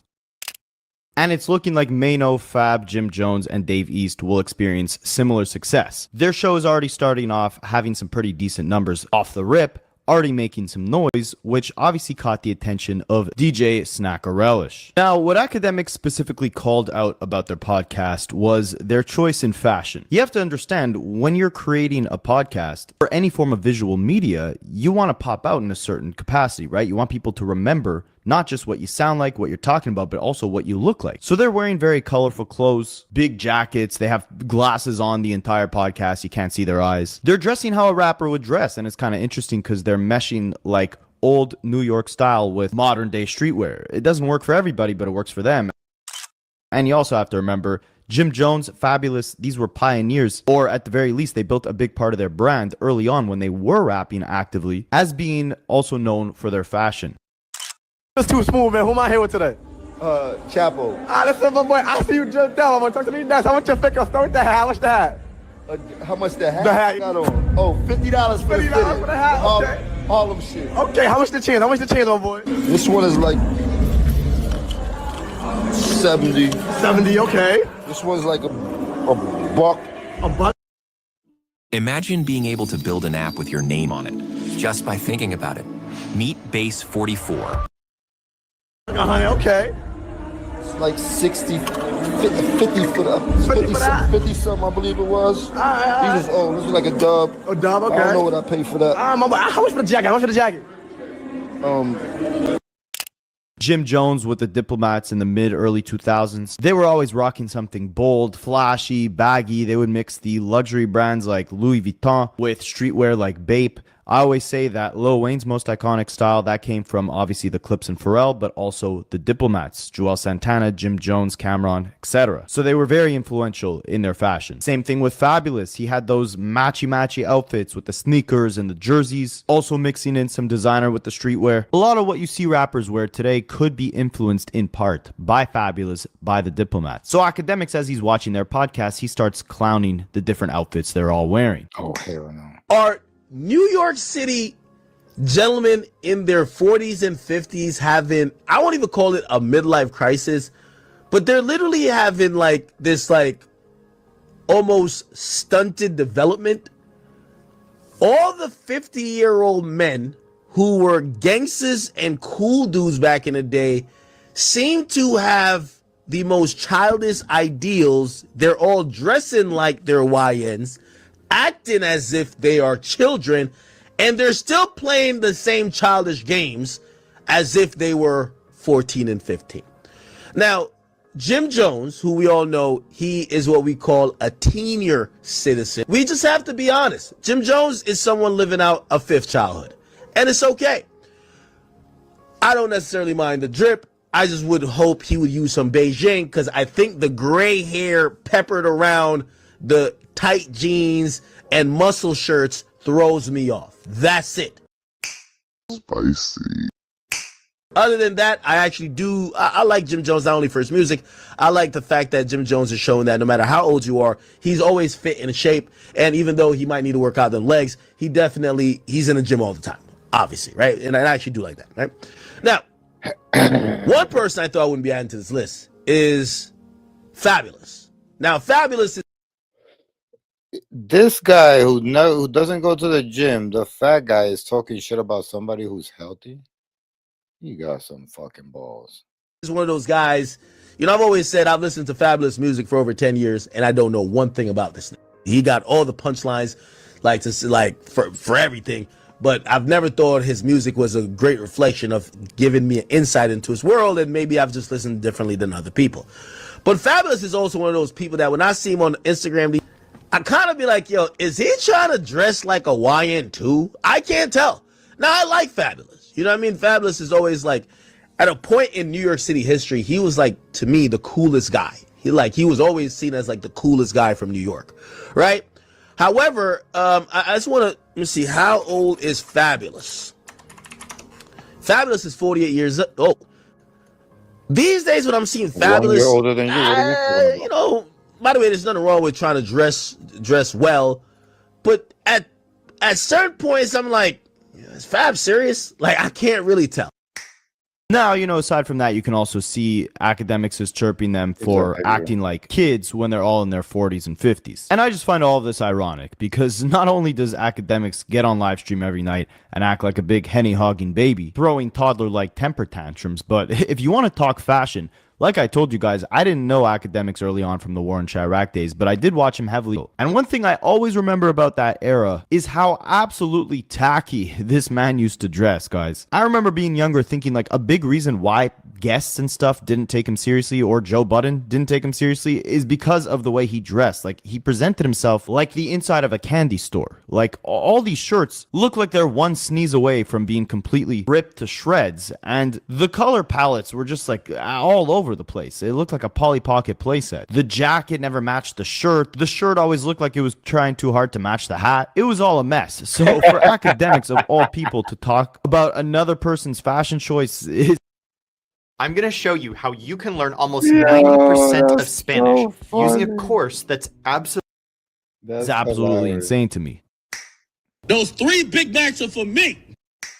And you also have to remember the fact that a lot of these guys, again, they were big on fashion in the mid-2000s, right? They're not just going to start wearing different stuff. I mean, everything they're wearing on this podcast is pretty consistent with the brand, with the identity they built stylistically early on. It's pretty consistent, but they didn't have too much to say about Akademiks' comments specifically on the fashion stuff. While Jim Jones, Fabulous, and Dave East decided to hold back from attacking Akademiks, Mano most definitely did not, coming up with some of the most creative nicknames I've ever heard anyone give Snack a relish. And you gotta remember again, Mano has had a pretty decent tenure in the broadcasting, radio, or podcasting space for the last decade and a half. So he knows how to roast you on the spot if he needs to. And that's exactly what he did. They couldn't even start the freaking podcast and do the intro before Mano started going off on Akademiks.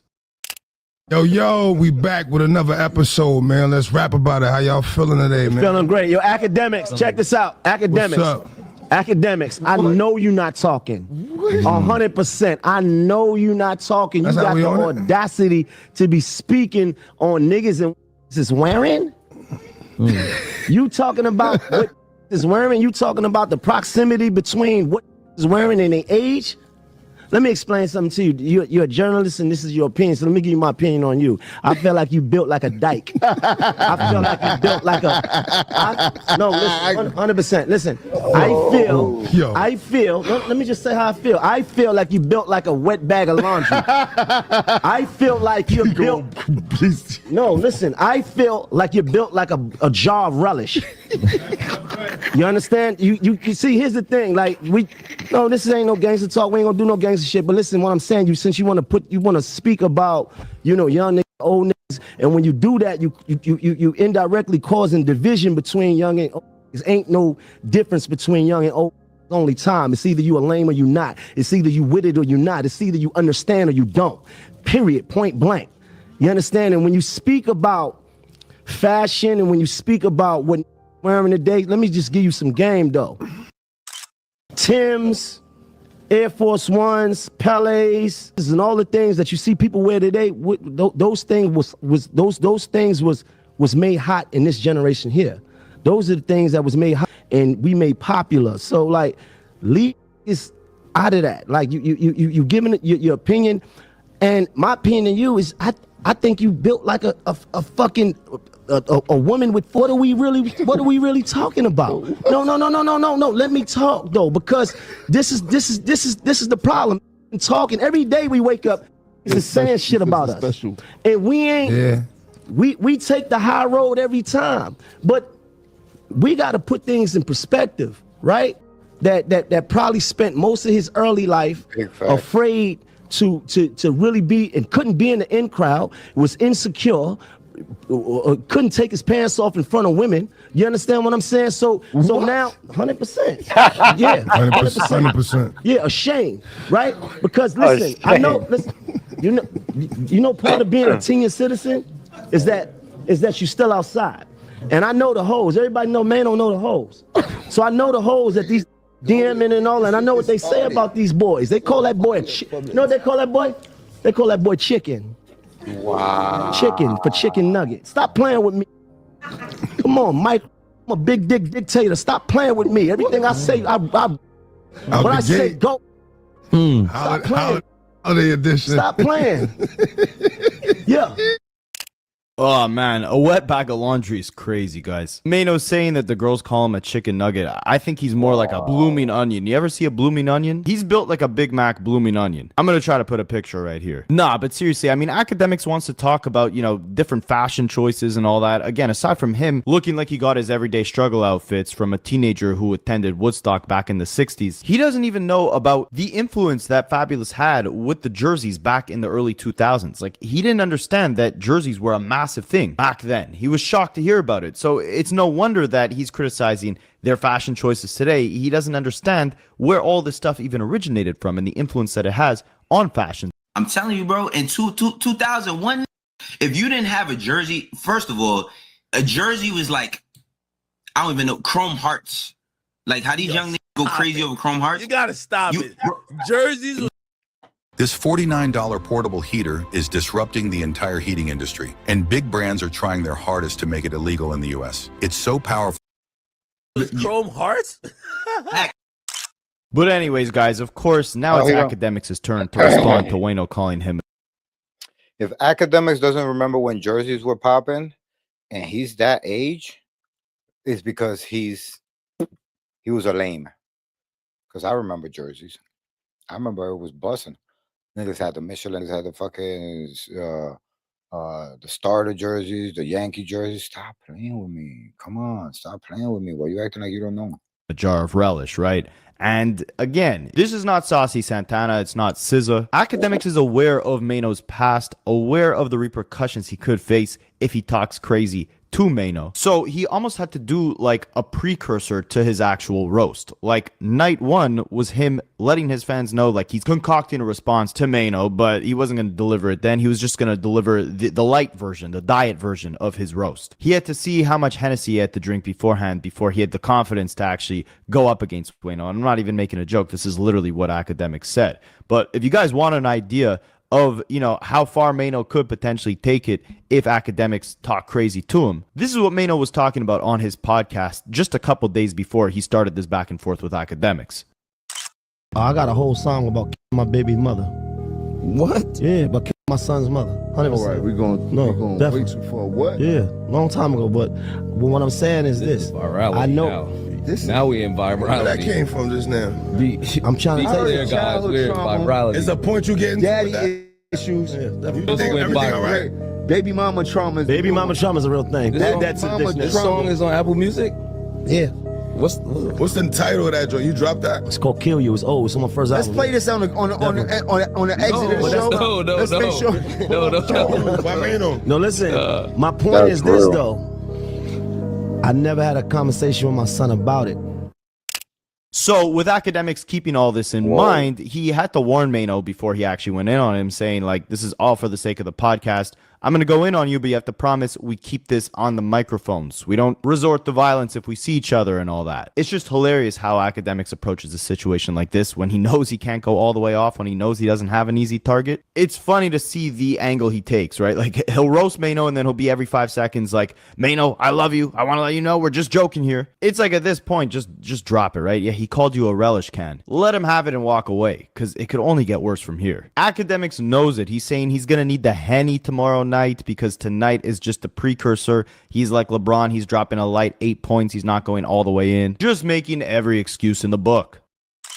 I'm probably not going to be as offended as y'all think. I think he getting his jokes off like I got my jokes off. I think I'm funnier. So we could keep the jokes going. But yeah, I need to be like right now. I feel like LeBron tonight. LeBron just dropped 8 points, man. Like, I'll get the dub, but the 8 points ain't gonna do it. I gotta drop 45. I gotta be out there like hooping, niggas, 45 with it. Feel me? Like right now, nah, 8 points is crazy. LeBron need to retire. Nah. I'm not dropping 8 right now. Like right now, I'm dropping like 20. I'm dropping 20 right now. But you need a 45 day.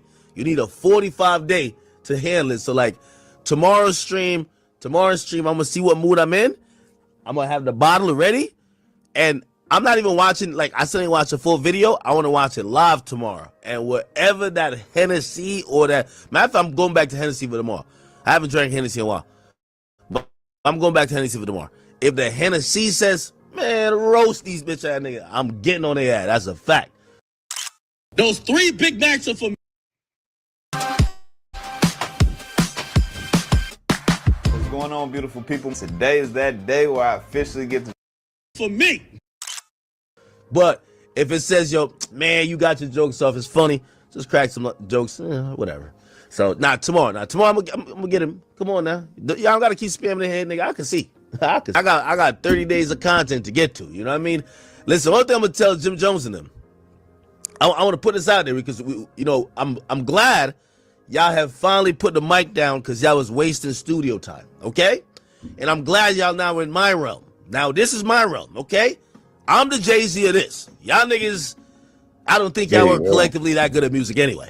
So y'all was, I don't know what, y'all were in music, but when y'all in that talking internet realm, this is my realm, okay? I'm the Jay-Z, the Drake, and all of that wrapped in one.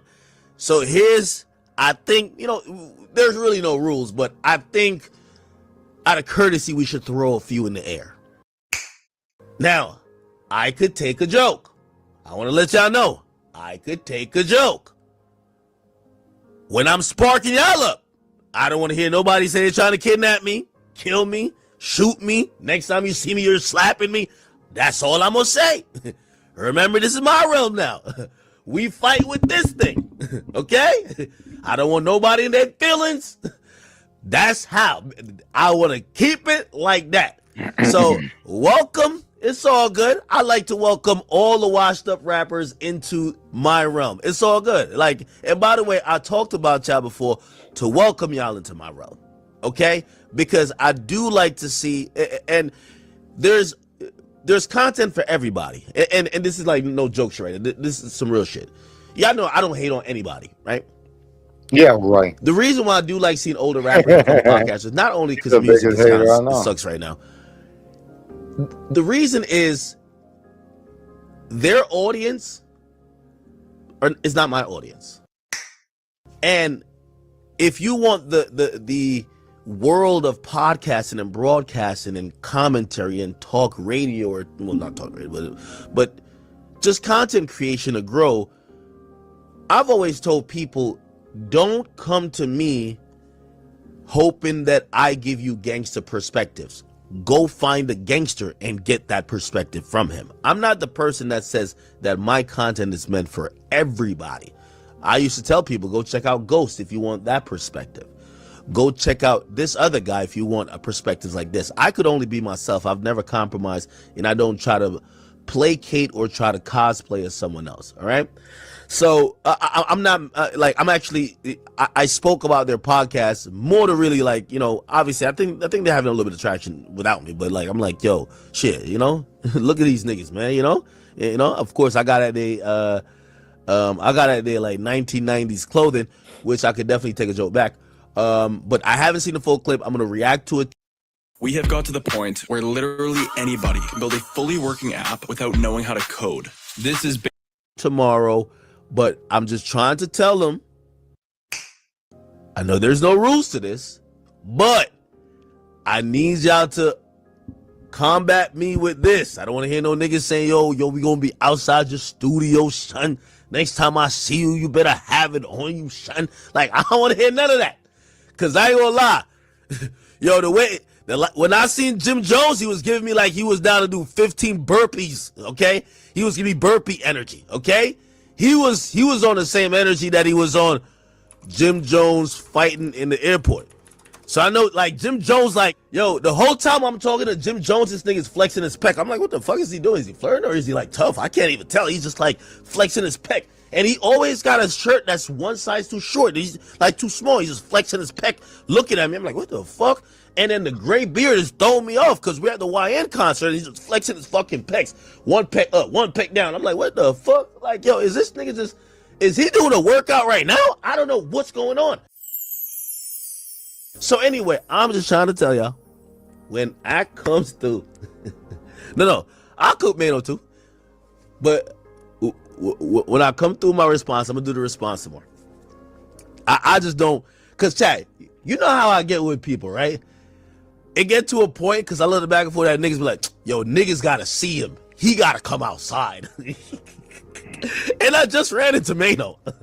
I want no problems with Mano in the streets. But Mano is Bronny James on this goddamn microphone, okay? Like, Mano is Bronny James, nigga.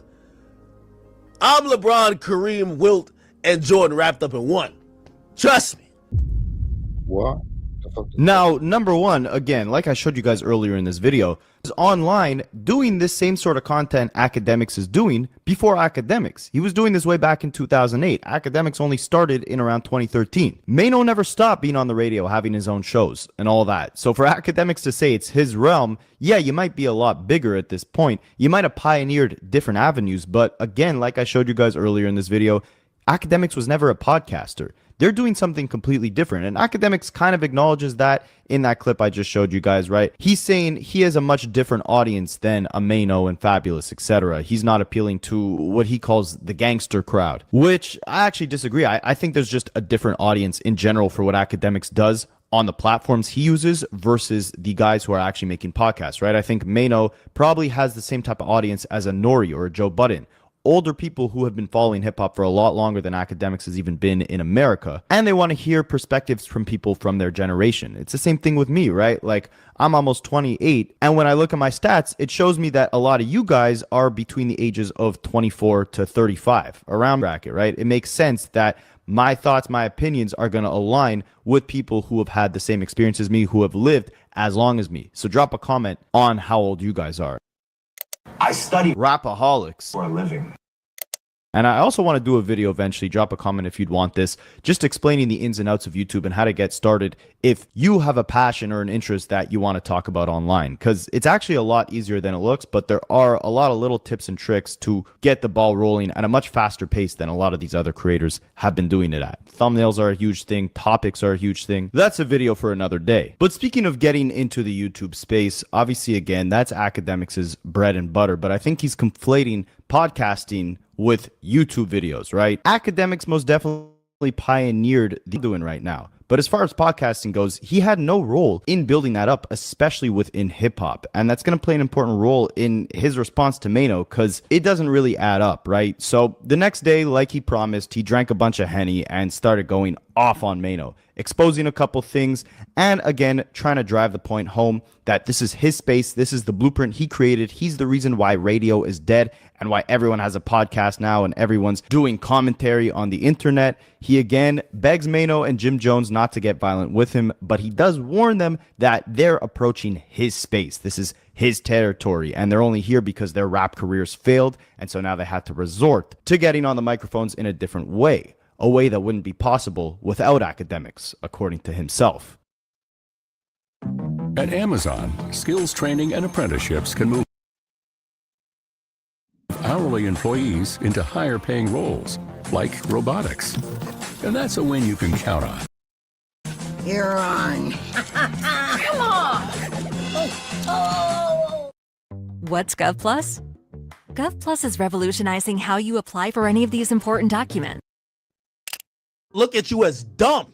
Yes, we're going to say you have been around for decades, you're 50 plus, and you're mirroring the actions of a 20-year-old. I'm sorry, not only in dress, but in actions, in words, vernacular. You're not giving us no substance. Yes, we're looking at you. It's not like y'all coming like Cam and Mace. Y'all just coming like y'all are the toughest of the YNs, but y'all are the O-heads. Yes. By the way, I want to keep in mind, I don't want to get put on the Mano pull-up list. Mano, this is all potted. We're doing all potted right here, brother. Do not get mad at me. You got your shit off. Your shit was funny. I liked it. My turn, okay? Only tell you not. It's either you with it or you not. It's either you understand or you don't. Whoa, I like that too. Mano, here's the thing. You need to cut it. Mano said, yo, it's either you this, you that, you this, is that. Yo, Mano, let me give you the details real quick. And this is why I told you, boy, you couldn't win a rap battle. Don't come over here and think you could win a battle on these microphones where we're talking and we're trading ideas with me. I keep telling you, I'm Jay-Z, Kareem, Wilt, fucking Michael Jordan, and motherfucking Tom Brady rolled up in one. You can't fuck with me. Come on, stop playing. So let me talk to you real quick. When you talking about, let me hear what you say again. Nah, it's either you understand or you don't. Period. Point blank. You understand? And when you speak about fashion and when you speak about what niggas is wearing today, let me just give you some game. You can't give me no game. Oh. Tim's, Air Force. Hold on. Let me just address that real quick. Tim's, and when you speak about time, it's either you a lame or you not. It's either you with it or you not. It's either you understand or you don't. Respectfully, Mano, Jim Jones, y'all can't give me no game. Let me tell y'all the goddamn truth. Let me just break it down. And y'all could print this, put this everywhere. Y'all went from being lobby boys to the pod boys. Y'all was hustling on the block of being in the streets. Then y'all was hustling with the microphones and being rappers. Y'all over here trying to hustle on my block, the block that I built. The shit y'all doing, I helped build. Remember that. So y'all can't talk about lame because I never came to y'all block. I ain't come to y'all block like, yo, I can't get no money. So yo, listen, yo, could I sell a brick over here? Yo, I can't, my shit's slow over there. Could I start rapping? No. Rap slowed up. Nobody listening to y'all. Facts. Right? Y'all couldn't clearly get nothing in, well, I don't want to encourage nobody getting nothing in the streets. Y'all on my block. My block is a podcast broadcasting block. You on my block. I can't be lame. The lame created the block you're fucking with. Ask about it. While you're sitting there, I helped create this shit. I'm the reason, one of the reasons radio is dead. I did that. The lame did that. So if I created the block you coming to hustle on, boy, you can't tell me a motherfucking thing. What you talking about? What you talking about? Y'all went from lobby boys to pod boys. It's not happening. What are you talking about? I never came to y'all block. I've been getting money here for 15 years. Factuals. Y'all block slowed up. Y'all hustle slowed up. Y'all shit got shut down. Oh, let's move around. Let's get over to where I got going on. Yeah, I built it. But here's the thing. I'll crack some light jokes on y'all. I encourage y'all to come in. Come on in. Come on in. Shit's slow. Come on in. I think you funny sometimes. Jim funny when he not too super mad. Come on too. It's cool. Fab used to have some funny jokes on some Twitter. Come on in. It's fine. But remember what y'all, I never came to y'all block. This is why when y'all mention lame and not lame, if the lame created the block and you have to go to the block, who's the real lame? You want to talk about it?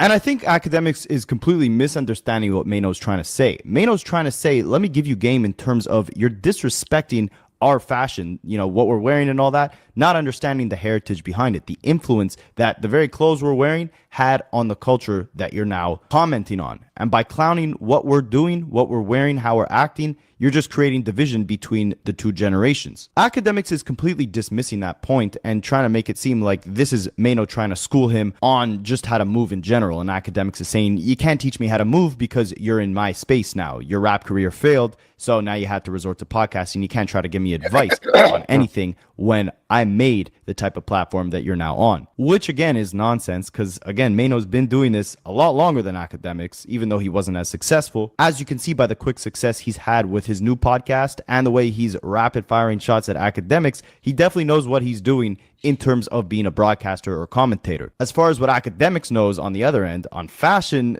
absolutely nothing, as we saw from that earlier clip with him not even knowing how big jerseys were back in the 2000s. I mean, we're talking like 2001. I was maybe, 4 years old? I even knew how significant the baggy jerseys were in streetwear or hip-hop fashion. And think about it like this, right? Like, all Mano did was call Akademiks a jar of relish and try to tell Akademiks that he's, creating division between the generations by not understanding the heritage of their fashion choices, right? But you'll see Akademiks escalates that to the highest degree while still not wanting any violent repercussions for the things that he says.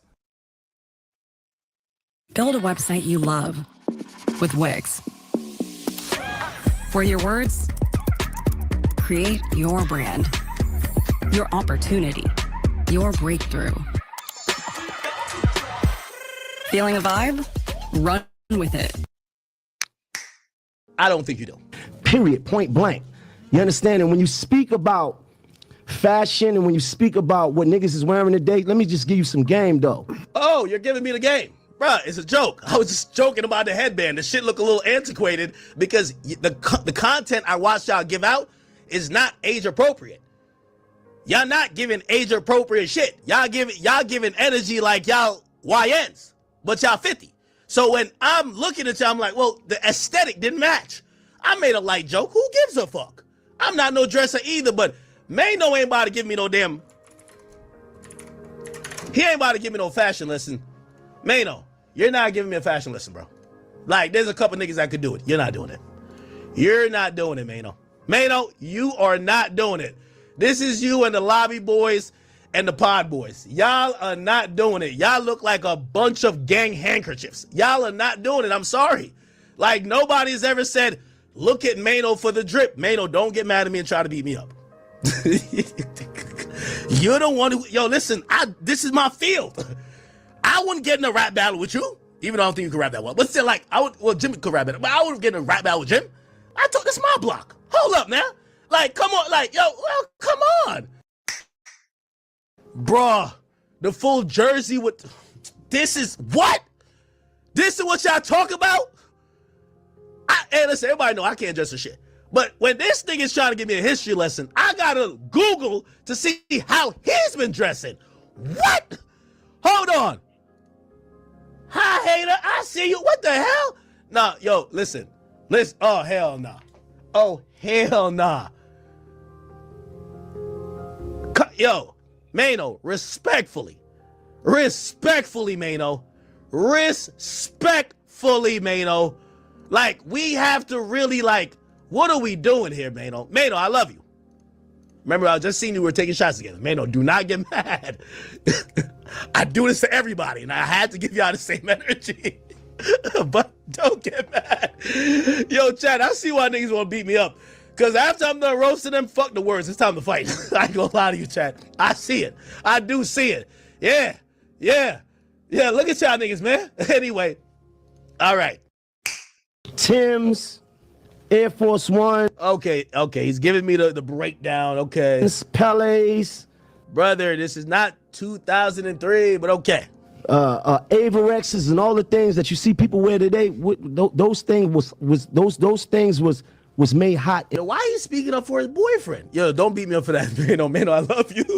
In this generation here, those are the things that was made hot in the 80s and the 90s, and we made popular. So, like, leave niggas out of that. Like, you giving it your opinion, and my yo, Mano, it was a joke. Hey, that's another thing. Yo, Mano, Jim Jones. Yo, I get y'all having a tough off on that podcast. I get it, bro. Yo, we're potted. We're doing content. This is jokes.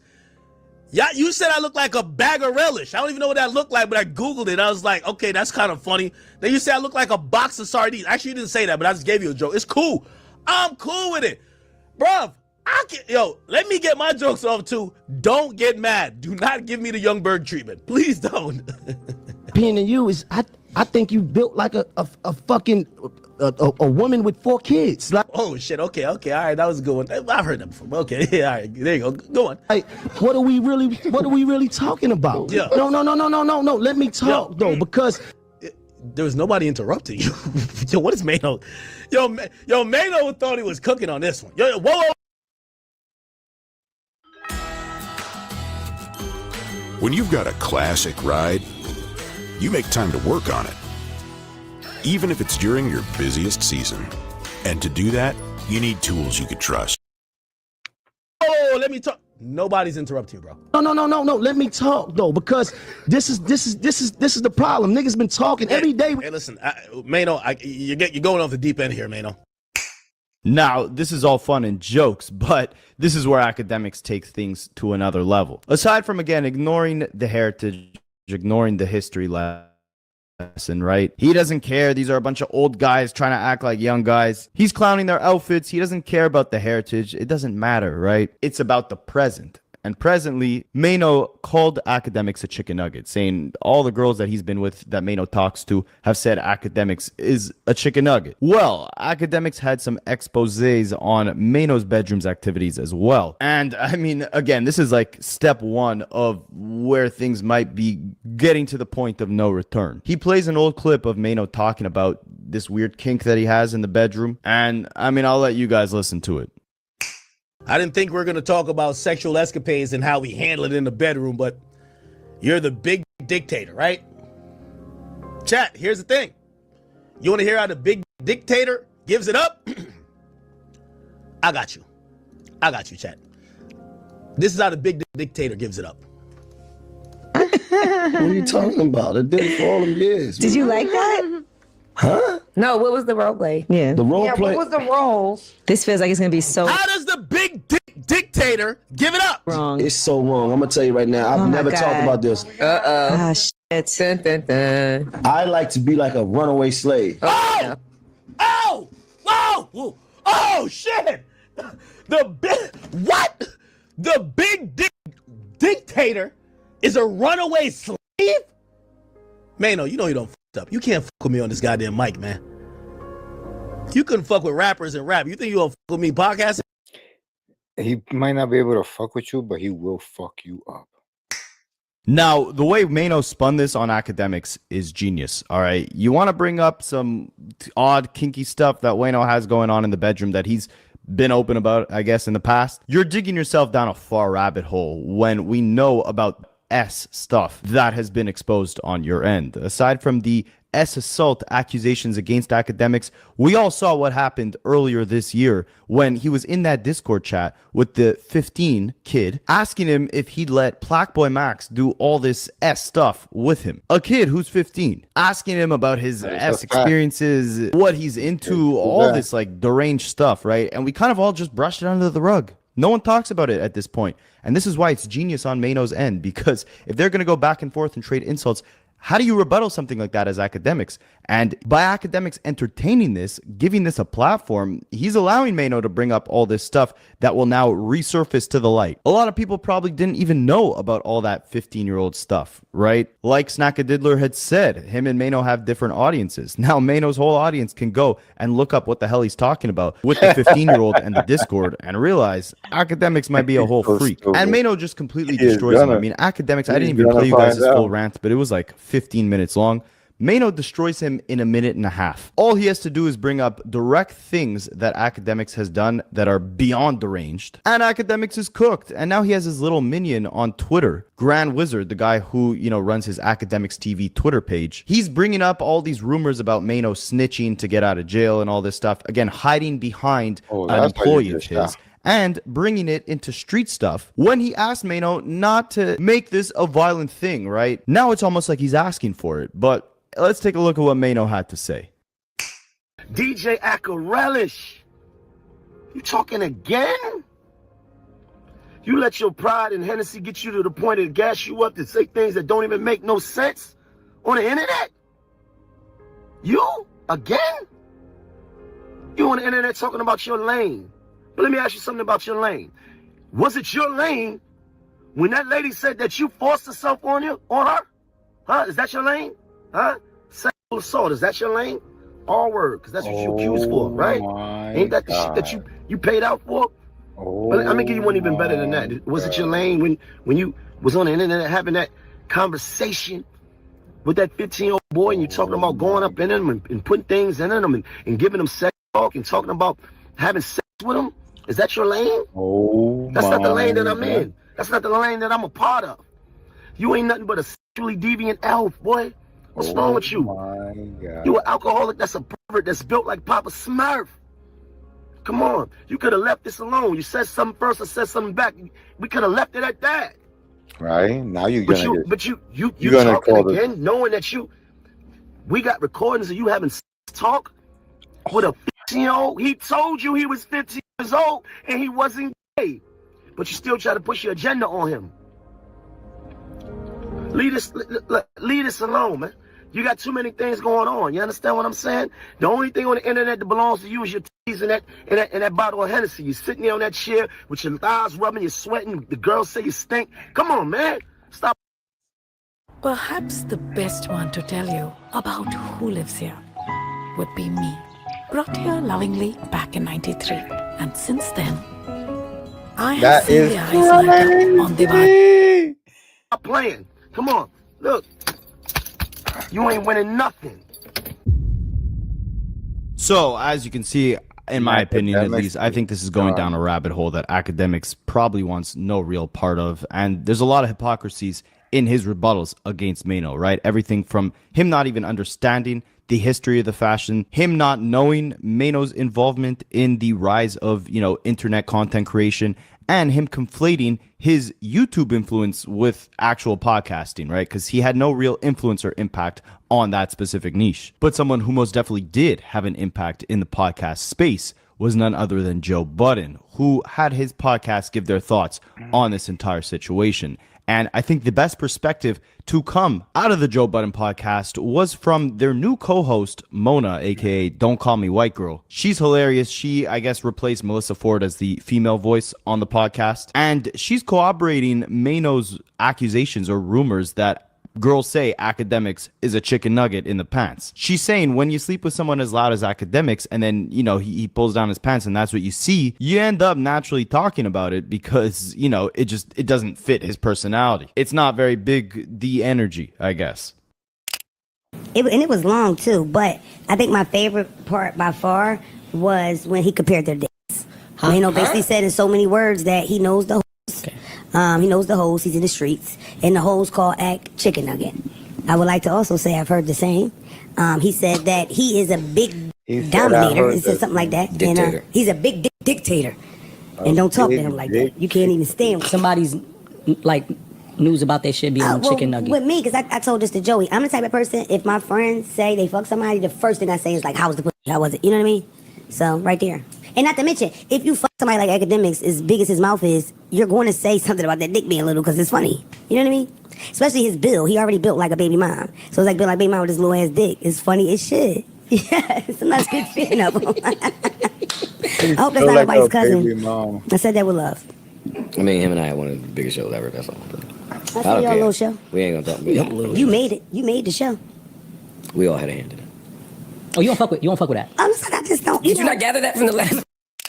Now, she then goes on to give an even more interesting point in that she doesn't really like Akademiks, right? Just because of the way he's come up, right? The same influence that he's talking about having that, now Mano is stepping into his house. He built that house off of some really dark infrastructure, right? He built his name off of the War in Chirac series where he's capitalizing off of deaths and circumstances that he's not a part of and making fun of it, essentially, making money and making a mockery and making it mainstream to clown on people who are really losing their lives. And I'm not saying he was necessarily clowning on them specifically with the intention of, let me make these guys look like fools for my own personal benefit, but through the satirization, even if his intention was to, highlight how stupid it is to commit crimes, you didn't grow up in those areas. You didn't grow up in those circumstances. You don't know what those circumstances will lead you to decide to do with your life. That's why a lot of people resort to crime. That's why I don't talk about that stuff on this channel, because I have no attachment to that lifestyle. So I don't think it'd be fair for me to give my opinion on something that I definitely can't, feel the full context behind. Do y'all really want to know for real? When I found out the history of him, like how he started, I was just like, what the fuck? People let that fly? Like the reporting on Chicago and stuff like that? I don't know. I'm not a big fan of people that are like not in the streets at all, doing all street content. I just don't get that. Like, you know what I mean? I just feel like you have to be at least adjacent to it to be able to report on it. You know what I mean? In my personal opinion. I don't want to hear shit from a square that wouldn't even walk through these blocks they discuss every day. I don't. That's my personal opinion. I don't know if I agree. I think good coverage is good coverage. How can you cover it good if you don't understand it, never seen it, never been there, never been close to it? How can you cover it well? How? Would that be the same thing as if you compare like I won't say Stephen A, but someone who's never actually played the sport or someone who's not actually involved in that way, but still able to speak about it in a way that sounds like they know what they're talking about? No. You would not at all. saying? No.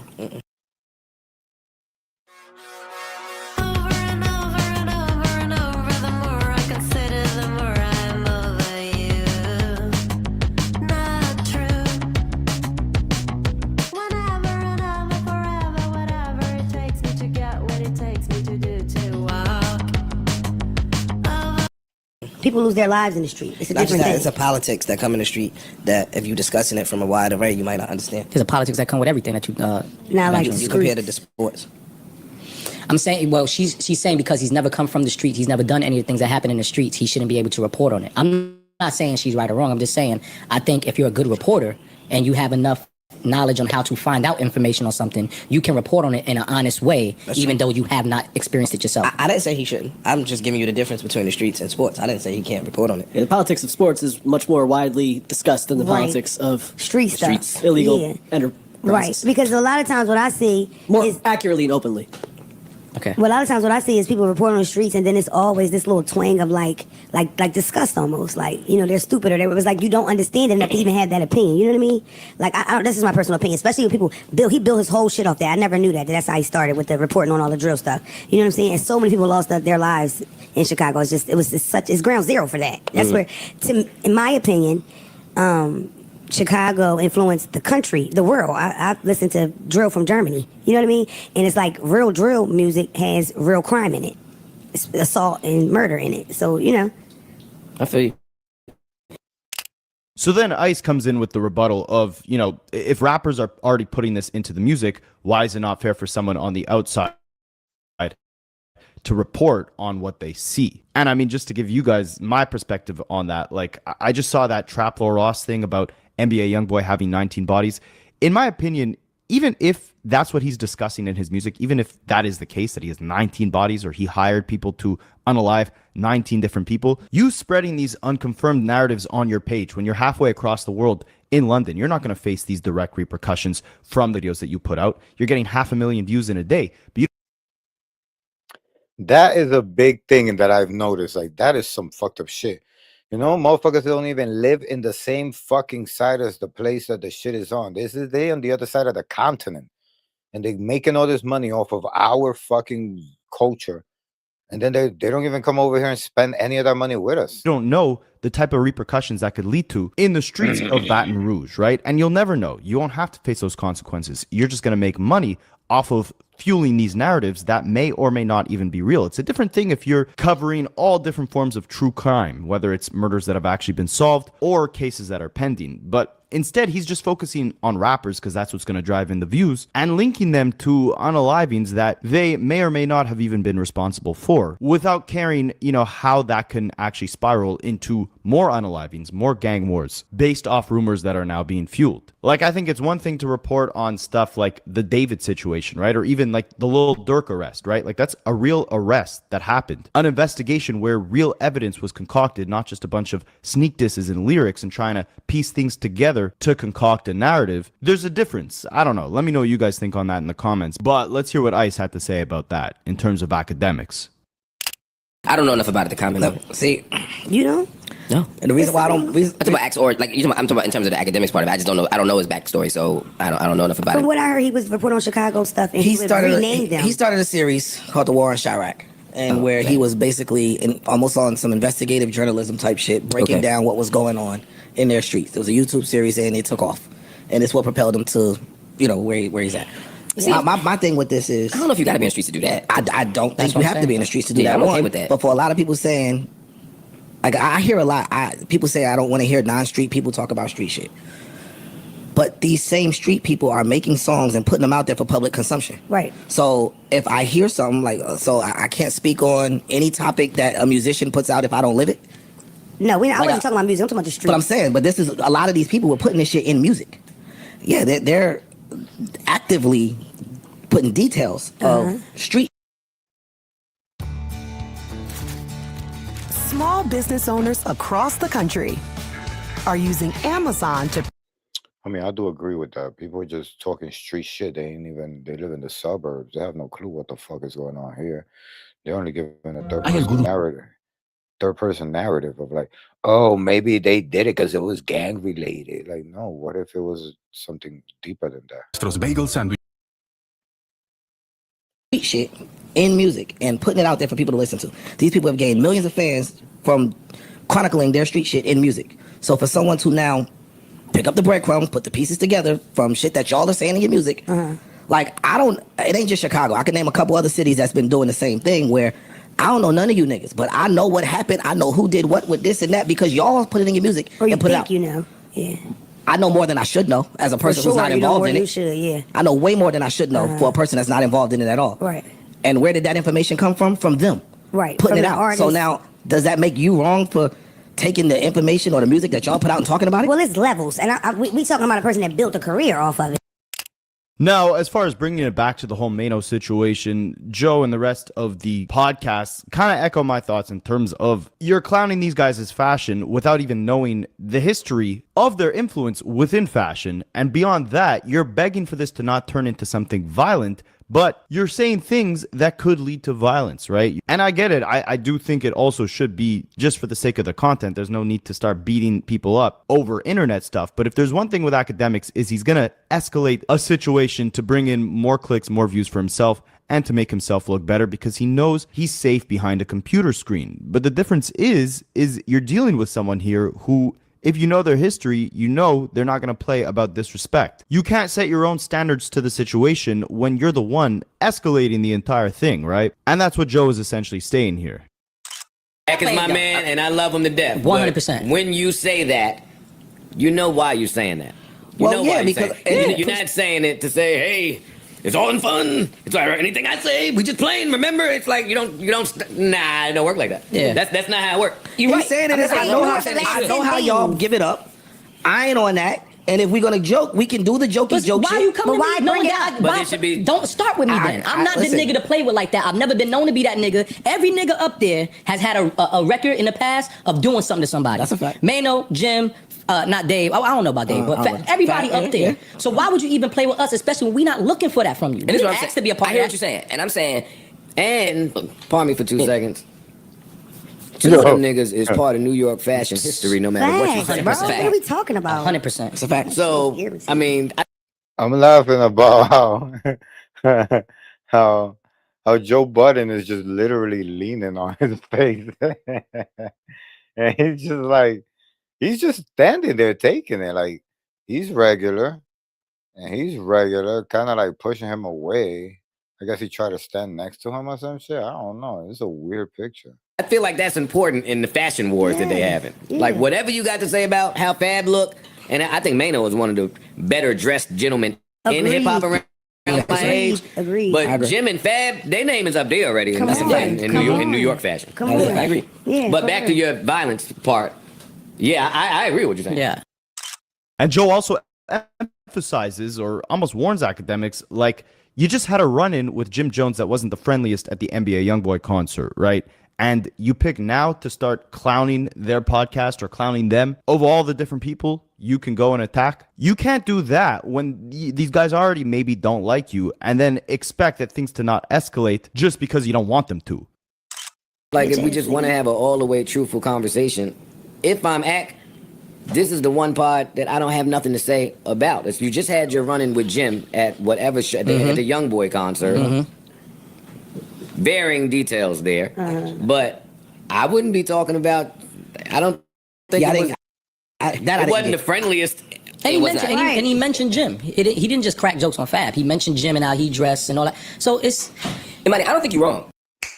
And as far as the, altercation that Akademiks and Jim Jones had at the concert, I'll try to throw in a clip of that right here. He was like, He was like, he kept asking questions like, yo, do y'all think the shit y'all do online is cool? So I'm like, what are you talking about? I'm kind of confused, honestly. I'm legit confused. And I know some people are gonna be like, no, accurate, playing dumb, but I'm kind of confused because I'm also trying to figure out what it could be, right? And I didn't get too much info out of him, but he mentioned 6ix9ine. He said, whatever 6ix9ine. Then he's like, yo, it ain't safe. But so yeah, ultimately, as you can see, right, this is probably the wrong podcast to pick on. These are also vets in the game, right? You're commenting on hip hop, but these guys are hip hop. You had just gotten to America when they were influencing America with their fashion. The same fashion you're now clowning and refusing to accept the history and the influence and the significance behind it. And respect to Mano on keeping this strictly, podcasting or strictly on the internet, because there's a lot of dirt on Akademiks' shoulder that you can bring up, right? In terms of just what we've seen in the last year. And I think just mentioning that, bringing that back into the light, does way more damage to Akademiks than any violent altercation would. But ultimately, let me know what you guys think. You already know, Chad. You heard it here, man. Oh, man, my leg is hurting like a motherfucker. Oh, man, time to play some PlayStation now. Time for some Fortnite. Maybe in a little bit after I eat. Okay? Just give me a little bit of time. Like around 2 o'clock. I love you.